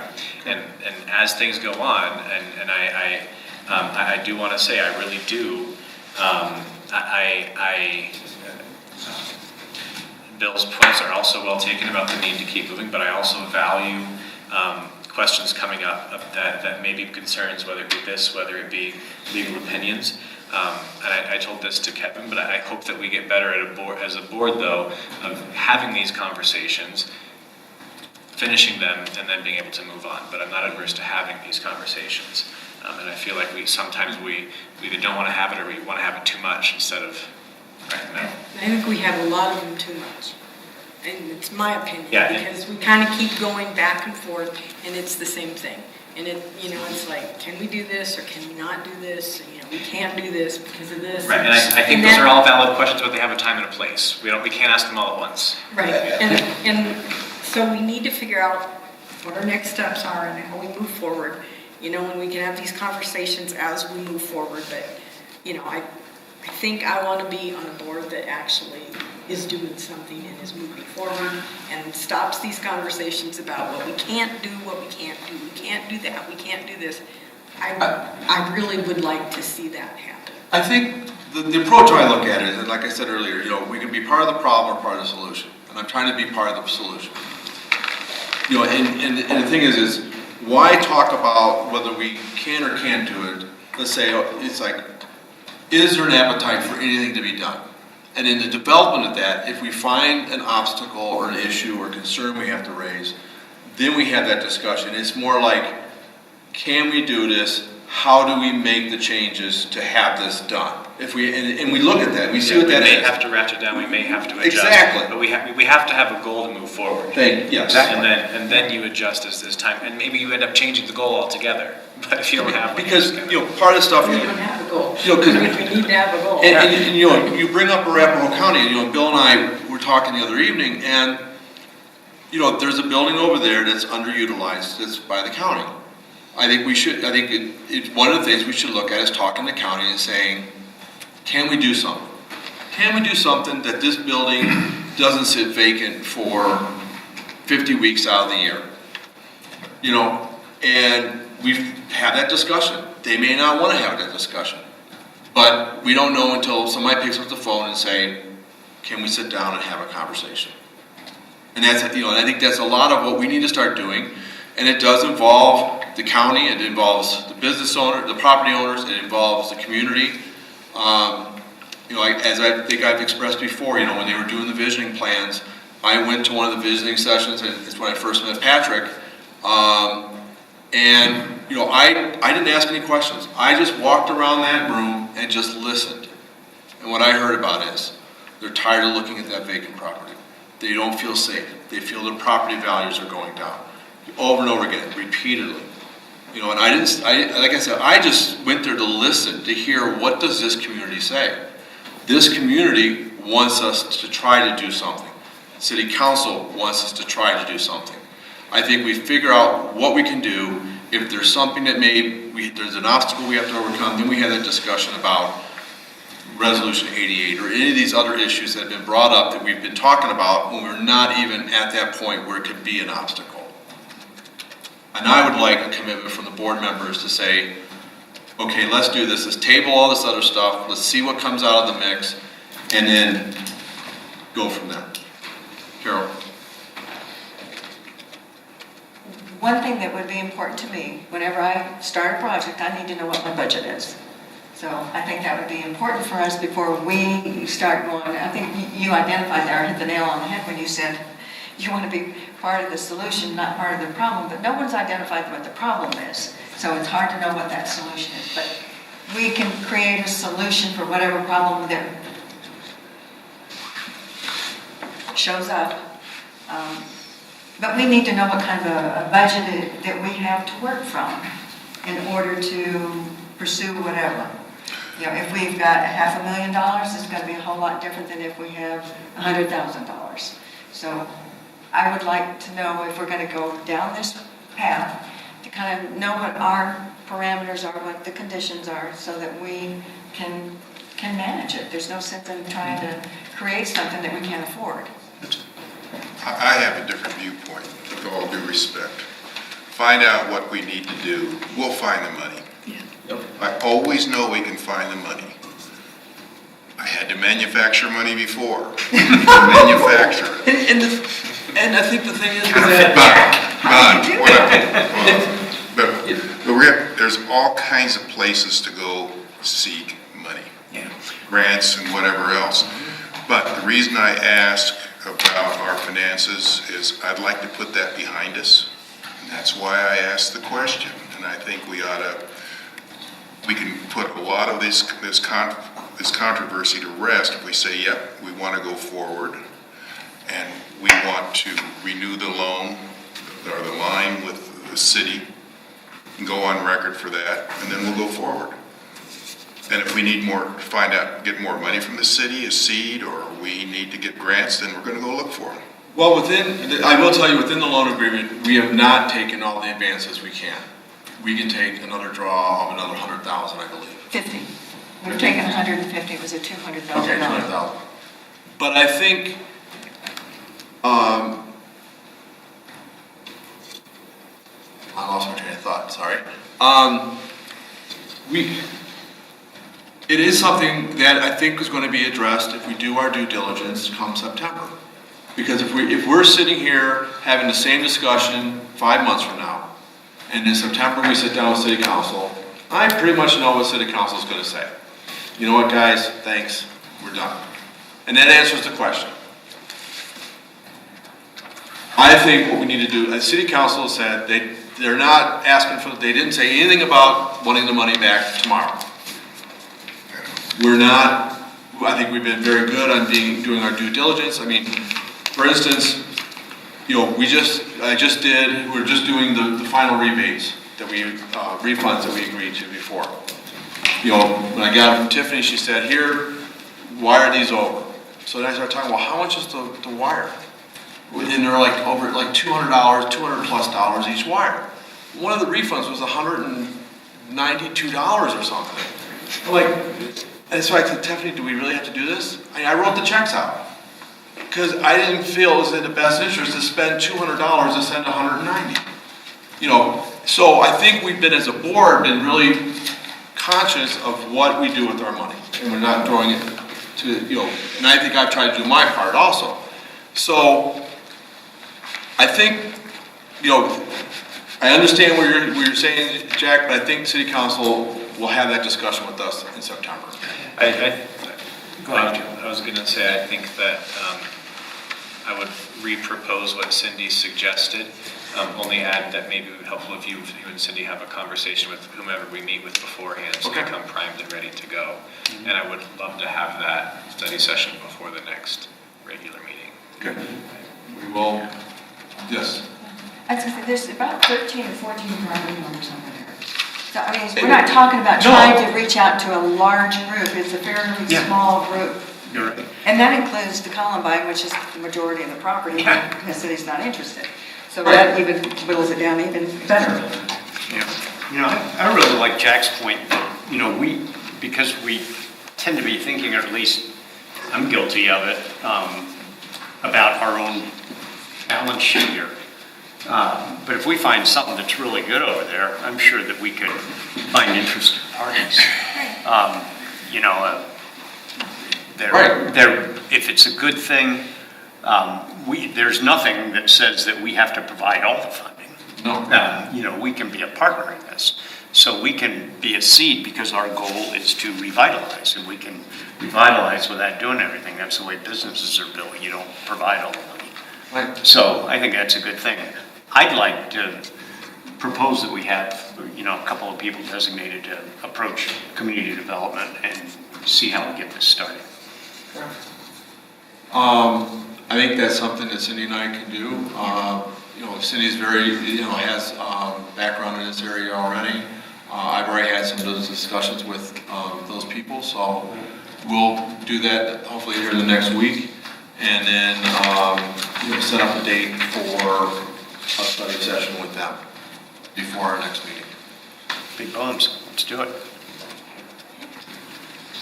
Anything else on that? So now I'll turn it over to Mr. Feldman so he can give us a refresher crash course on the things we need to be aware of regarding the Colorado Open Meeting Act so that we don't get ourselves in any kind of trouble. Well, yeah, you know, this should be pretty simple. And I'm not going to take a lot of time and mostly, hopefully just be able to answer your questions, but we have a pretty straightforward law on open meetings in Colorado. It's not very long, at least not in the parts that relate to local public bodies as opposed to the state. But we are a local public body, so a local public body is any board, committee, commission, authority, so us, basically, of any political subdivision of the state. A municipality is a political subdivision of the state. So we are a local public body. We are required that our meetings be open to the public. It is required that they be, that we publish our agenda. 3 or more members of this body, or more than 2 members of this body, cannot meet to discuss any public business that relates to your mission without it being a meeting. And you can have in-person meetings, you can have telephone meetings, you can have electronic meetings. If some of this stuff is really old hat to all of you, tell me to shut up and move on, and I will. But I mean, that's one of the areas where we see boards, and oftentimes elected boards, get into problems with the open meetings law is through social media and through email. It's appropriate for Wendy or somebody else on staff to send to all of you in the same email a message that says, here's an updated agenda based upon something that changed in the last 24 hours and it's been posted, and here it is for all of you. it's not appropriate for one of you to then hit reply all and say, hey, about this new item, I'm really opposed to this, or this is a great idea because now we're talking substance about something that is going to come before the board of the meeting, and that then creates a meeting. I know there's been, I think had the good fortune of not being involved in the website update or some of that preliminary work you've been doing, but so I don't know. I didn't check before the meeting. Maybe I should have, as to whether there's opportunities for interaction with the public through the website or through social media. But let's assume even that there's not, like the city has a webpage. It would be inappropriate for, well, it's not inappropriate for a city council member to post a comment on the city webpage about an issue, but if that could encourage other council members to respond, and pretty soon you've got a meeting going on. So similarly, whether it was an official, I don't think we have a Lyft Facebook page or a Twitter account. Maybe that's a good thing. But even for those Not of that you, exciting. for those of you who are on social media personally, I shouldn't say we all, many of us have learned through just our work experience. If you have a personal Twitter account, personal Facebook, Instagram, you can put, I'm employed by Kissinger and Feldman PC, but the views on this page are my own and not the views of my business. But even on your personal page, if you put something up that said, hey, the Lyft board is going to be talking about this really important issue next Thursday night, and I would encourage all my neighbors in Littleton who have concerns about this or that to come to the meeting. Perfectly appropriate. However, if 3 of you are friends on Facebook, and now one of them responds to that and says, yes, and about that issue, here's this, and then another one responds, now we have a meeting. So it's very easy to slip into an inadvertent violation of open meetings law through the use of social media. And I don't know how active any of you are, but I would encourage you to limit that. And I'm telling you, I see it all the time. And Makes you cringe. It does. And are we on television tonight? Yeah. Okay. Just you. Then I'm just I won't use names. But I've worked with, and this is not in Littleton, but another person who is now a former elected official in another metro area municipality, really active on social media. And no matter how many times I told that person, you should have a Facebook page for your elected official role and a Facebook page for your personal role, and keep them separate. It's much easier to divide that. You didn't want to hear it, and constantly information about whether it was a city official. So it could have been a road that had a pothole, or loose dogs that we got to get animal control out, whatever it was. All this communication that elected officials ordinarily could have in an email message back and forth, but on social media, which encouraged then other people to join in the conversation, potentially other elected officials. It's just safer to be careful about how you use that. So, the big picture issue is when you get more than 2, the exception is the chance social encounter. We're at we're not at the Avs game, it's in Calgary, but we're at a hockey game. And 3 of you are there together, and somebody, mentions something about the upcoming meeting, probably not a violation, but you probably shouldn't go any further. Or, there's a city social event and all the boards and commission members are invited to attend, and 3 of you are talking to a couple of other people, and someone comes up with a glass of wine and suggests or raises an issue about something that came up at the meeting last week that's going to be followed up at next month's meeting. Probably a quick discussion about, let's bring that up at the meeting. Probably not appropriate to talk about it here.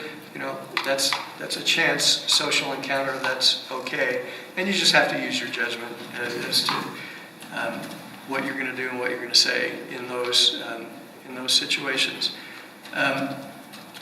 So those are kind of my main issues to kind of be careful about. The other issue with the open meetings law is executive sessions, and we have a more limited scope of executive sessions in the city because of the charter. Has this board gotten into executive session? I'm trying to remember now whether the... We're not under the charter, so it's never applied to It's this never board. applied, okay. So then this is appropriate for me to, to let you know, we can have an executive session to discuss personnel issues. If you had an employee, and there's a personnel issue, we would have the ability to go into executive session for that. If there were contract negotiations, either pending or under consideration, do we want to buy that property if we had a potential property to buy?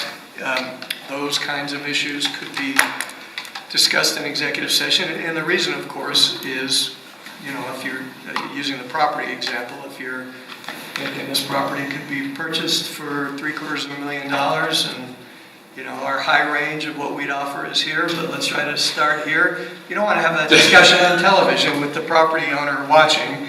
It sort of defeats your negotiating ability. We did it with a fire merger. Excuse me? We did that, we had that issue with the fire merger. Well, yeah. And Frank, I won't get into some of the, the downside risks of having those discussions, other risks of having those discussions in public. If there were litigation that the board were involved in, or other issues where you needed legal advice, we have a contract pending, or you're going to be doing a grant program and you have the documents that are structured a certain way and you have questions about, well, if we do it this way, does it expose the lift board to more liability than if we did it this way, or how much of the liability is our liability versus the city's liability? Any of those kind of questions where you'd want a lawyer to give you legal advice, it would be appropriate to go into executive session for the purposes of getting legal advice. I don't know how far in the weeds you want to get. There are certain kinds of executive sessions where you've got to keep a tape running or have comprehensive notes of the meeting, and other kinds of executive sessions where you don't. My guess is that given the work that's been done recently and what's projected for the next 6 months, there's probably not going to be many or even any reasons that you would need to go into executive session. If you decide to hire an executive director and you're talking about negotiating the terms of the contract, that might be something that you want to give instructions to your negotiators in that executive session. But to me, those are kind of the main issues. Don't fall into the trap of having a meeting when you don't intend to have a meeting. It really puts lots of things at risk, right? You then have a regular meeting, you take action, a citizen brings a lawsuit and says, they actually discussed this 2 weeks before at the bar. And what happened at the public meeting that was noticed was really a sham. They'd already made their decision. And, if it's true that there's some evidence that there were discussions with 3 or more board members in a time and place where it wasn't published and noticed and the public didn't have the opportunity to attend, a judge is quite likely to overturn that action.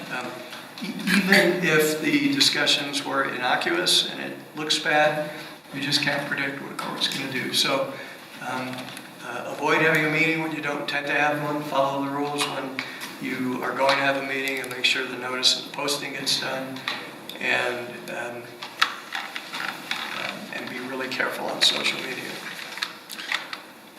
Nothing in the executive session precludes us from having discussions with a developer and talking about confidential financial information. Right, you could invite non-members of the commission and non-staff members to join you in an executive session.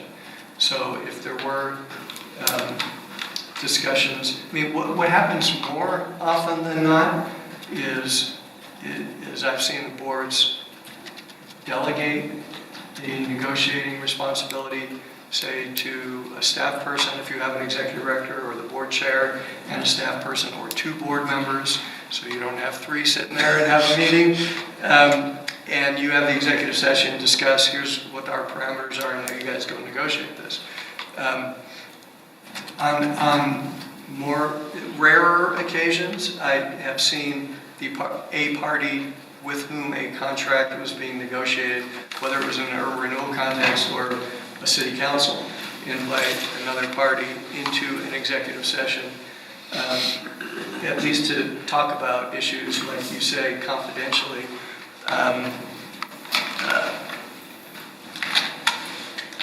There was I'm trying to see how much I ought to say about this without disclosing what would happen confidentially.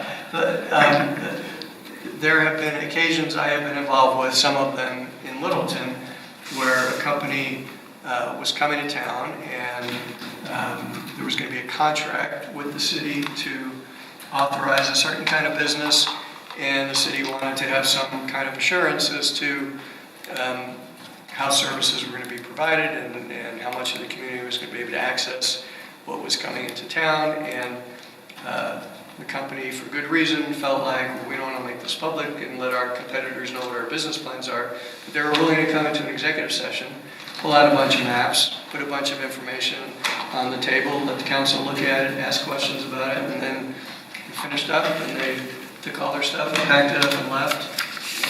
And that was the extent of the executive session. Decisions are not made in executive session. Information is shared, discussions are had, and instructions can be given.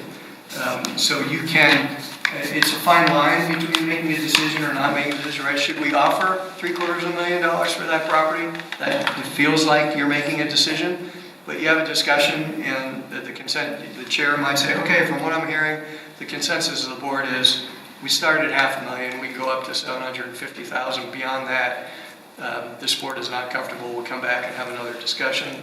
And then you go around the room. Does anybody object to that general parameter? No? Okay, we have our instructions. Now you go forth and negotiate. Somebody could argue you've just made a decision to authorize the chair to negotiate up to $750,000, and maybe you can say that, but the way it works in practice, you are allowed to give instructions to your negotiators. You know, it could be a city council involved in a lawsuit. Are we going to settle this lawsuit? Let's offer $50,000 to start. Let's go up to $200,000 if we have to get this thing to go away. And then you tell your lawyer, go, continue your negotiations. At the end of the day, when the deal is made, right, if you meet those parameters and then the negotiation, then you come back in a public meeting and you approve the terms of the transaction that's been under negotiation. So eventually, the deal and the numbers and the obligations that the board would be undertaking are all going to be public. It's the process of getting there that remains confidential to protect your negotiating position.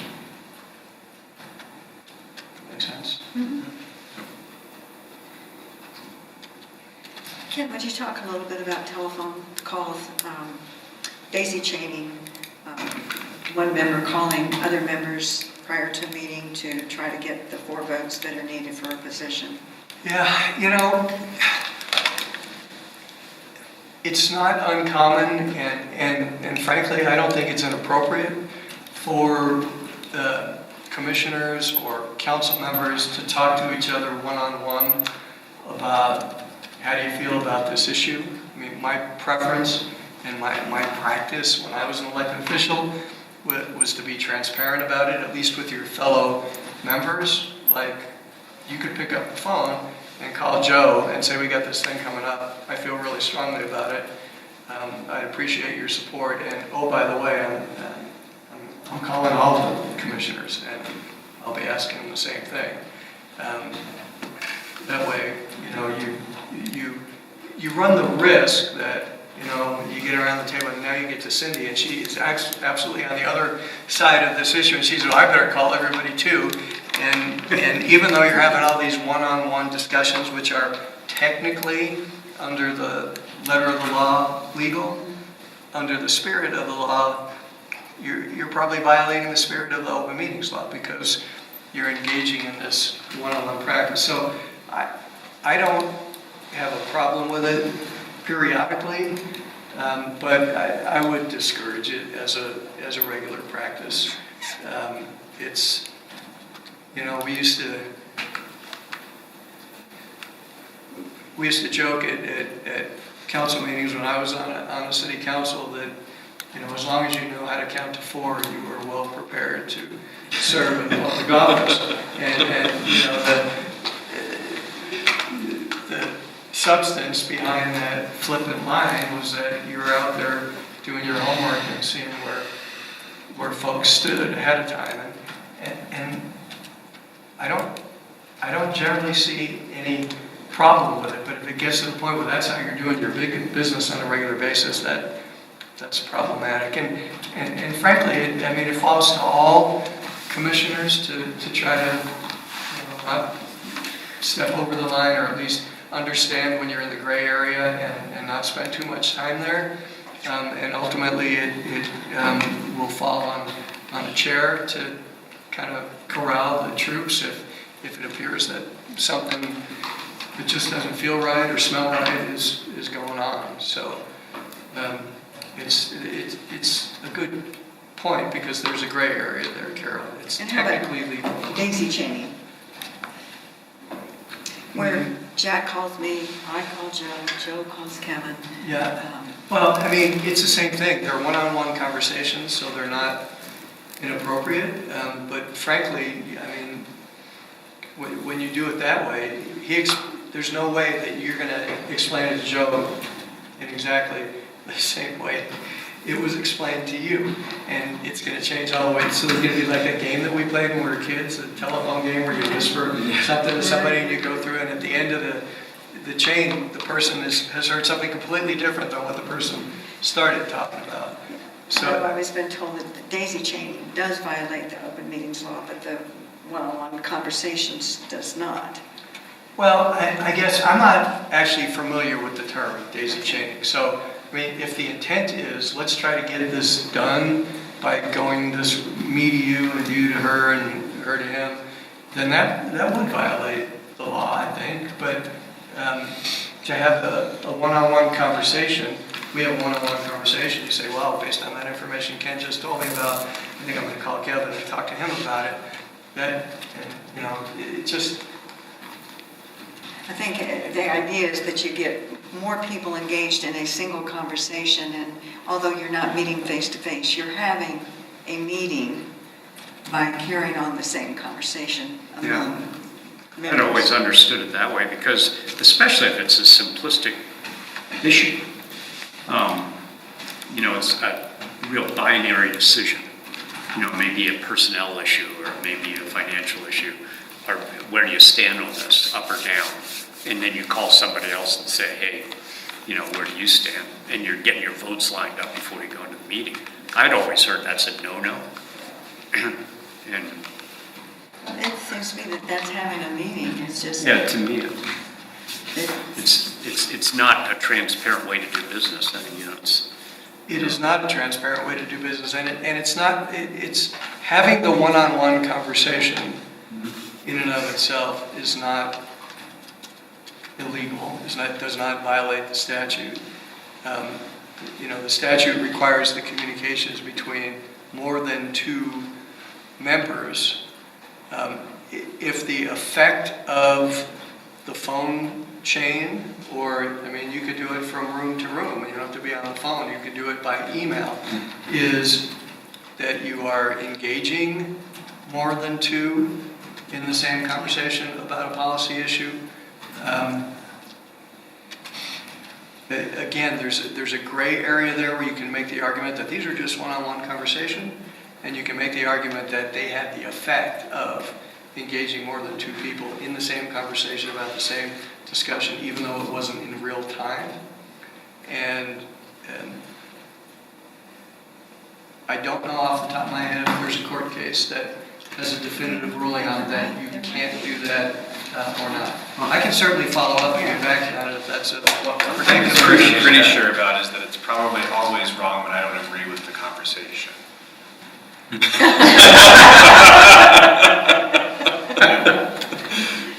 Touche.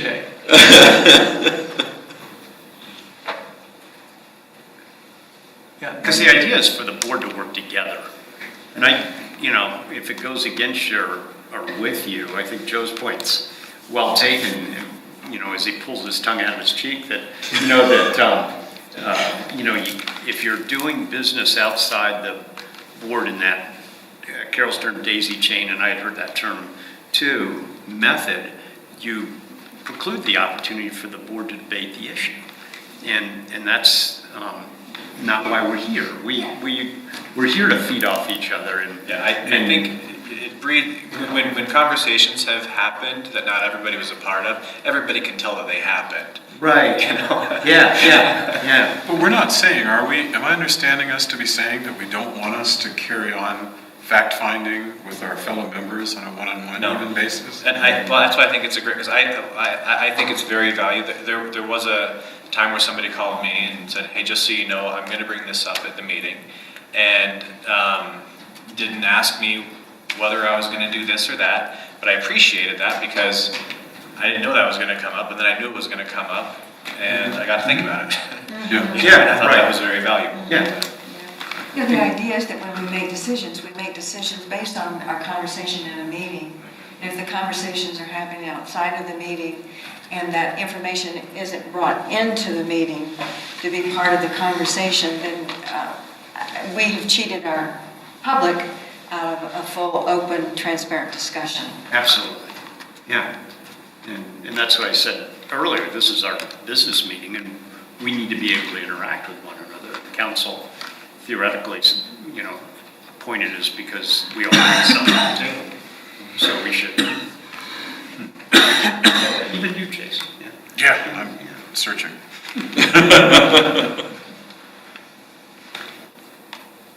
So, I do have a question for you, because there have been opportunities, especially as we've had a lot of new members on the board, and it actually did happen last year, unbeknownst to anybody on this board, that there were 3 of us at a symposium on urban renewal.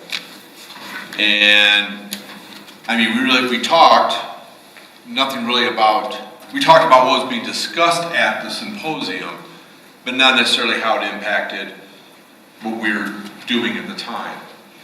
What happens if something like that occurs, or let's say we want to, because there's an opportunity I shared with the board last week that's coming up, and let's say we all decide we're going to go to, I don't remember where it was now, was it up at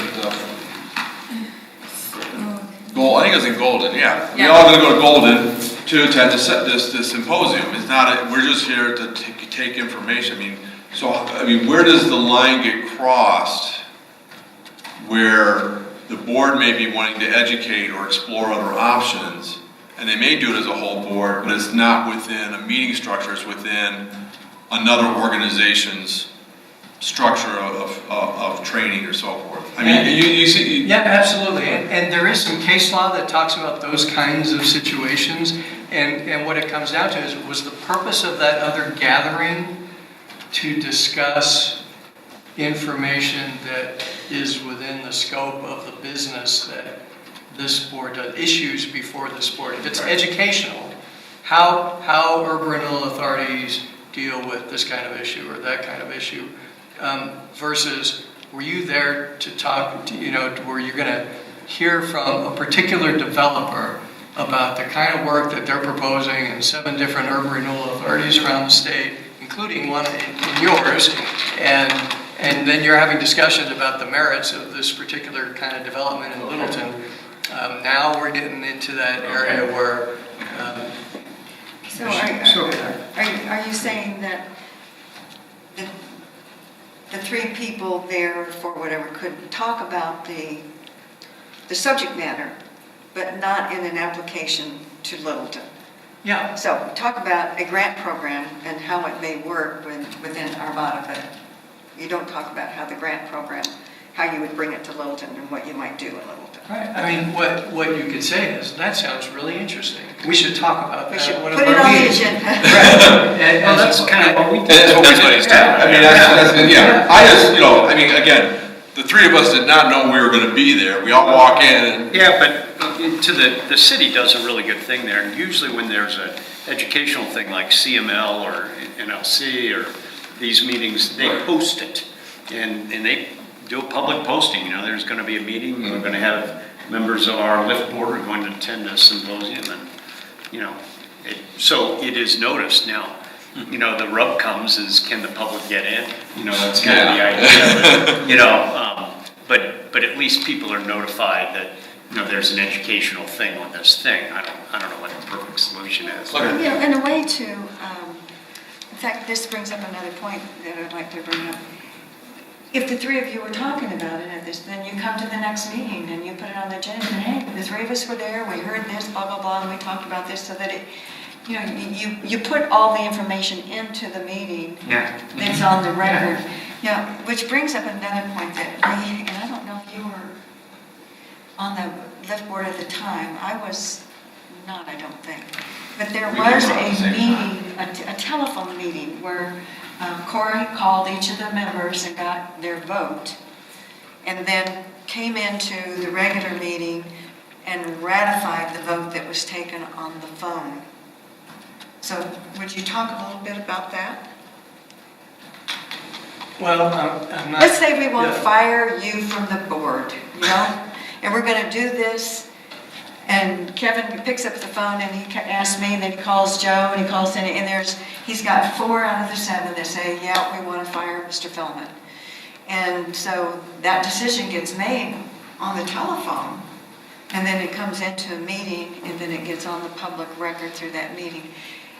And, Corey defended what they did, and I understood what they did, and there was kind of it wasn't an emergency, but there was still urgency involved. But was it the right thing to do? Well, I'm not familiar with the situation you're talking about, so I'm not going to comment about Yeah. that. I will say I'm uncomfortable with the concept of a bunch of officials making phone calls saying, we need to take action on this. What's your vote? And then ratifying it the next time you have a public meeting. If there was a time-sensitive issue, right? So let's speak hypothetically. There's a town somewhere that has a police chief, and say it's a statutory town, so the town board of trustees has the authority to hire their police chief, and that person gets arrested for sexually abusing a minor. And this town board, because it's a small rural community, meets once a month. And they don't feel like they even have time to do the 24-hour notice of an emergency meeting. This guy needs to be gone right now.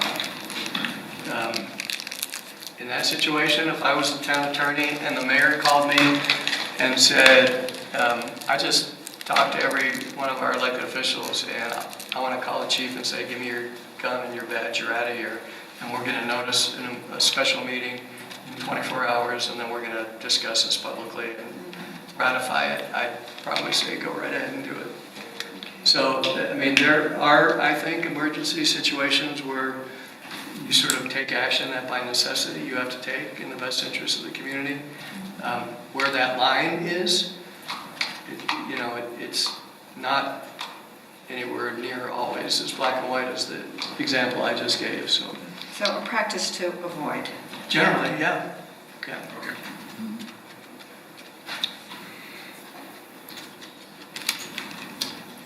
Any other questions?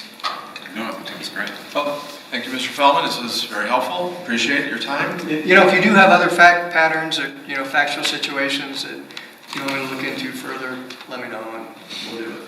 All right. No, I think this was good to, you know, just again, a reminder, you know, what we should be aware of. You know, like, 'cause after the fact, you know, like, the instance where the three of us showed up at the same seminar or symposium, was like, oh, is this the problem, you know? It wasn't intentional, it was, we didn't know where we were going, and then as I think about, and I don't think anybody's expressed interest in that session that's coming up. But it's good to have these discussions, and maybe something we look at, do this maybe annual, just a refresher, and if there is something that maybe we need to review, we review it before it gets out of hand.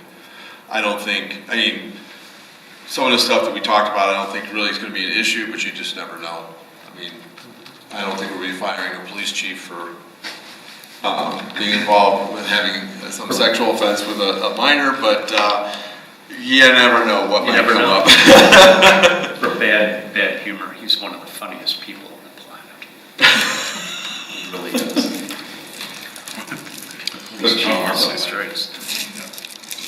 But I would never say it. Do we have to have a motion to close the special session? I will adjourn the special session. Thanks, everyone. Thank you.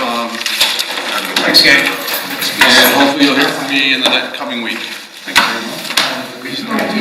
mean, What I'll do is, I- I'll bring you up, and I- Provost said you guys.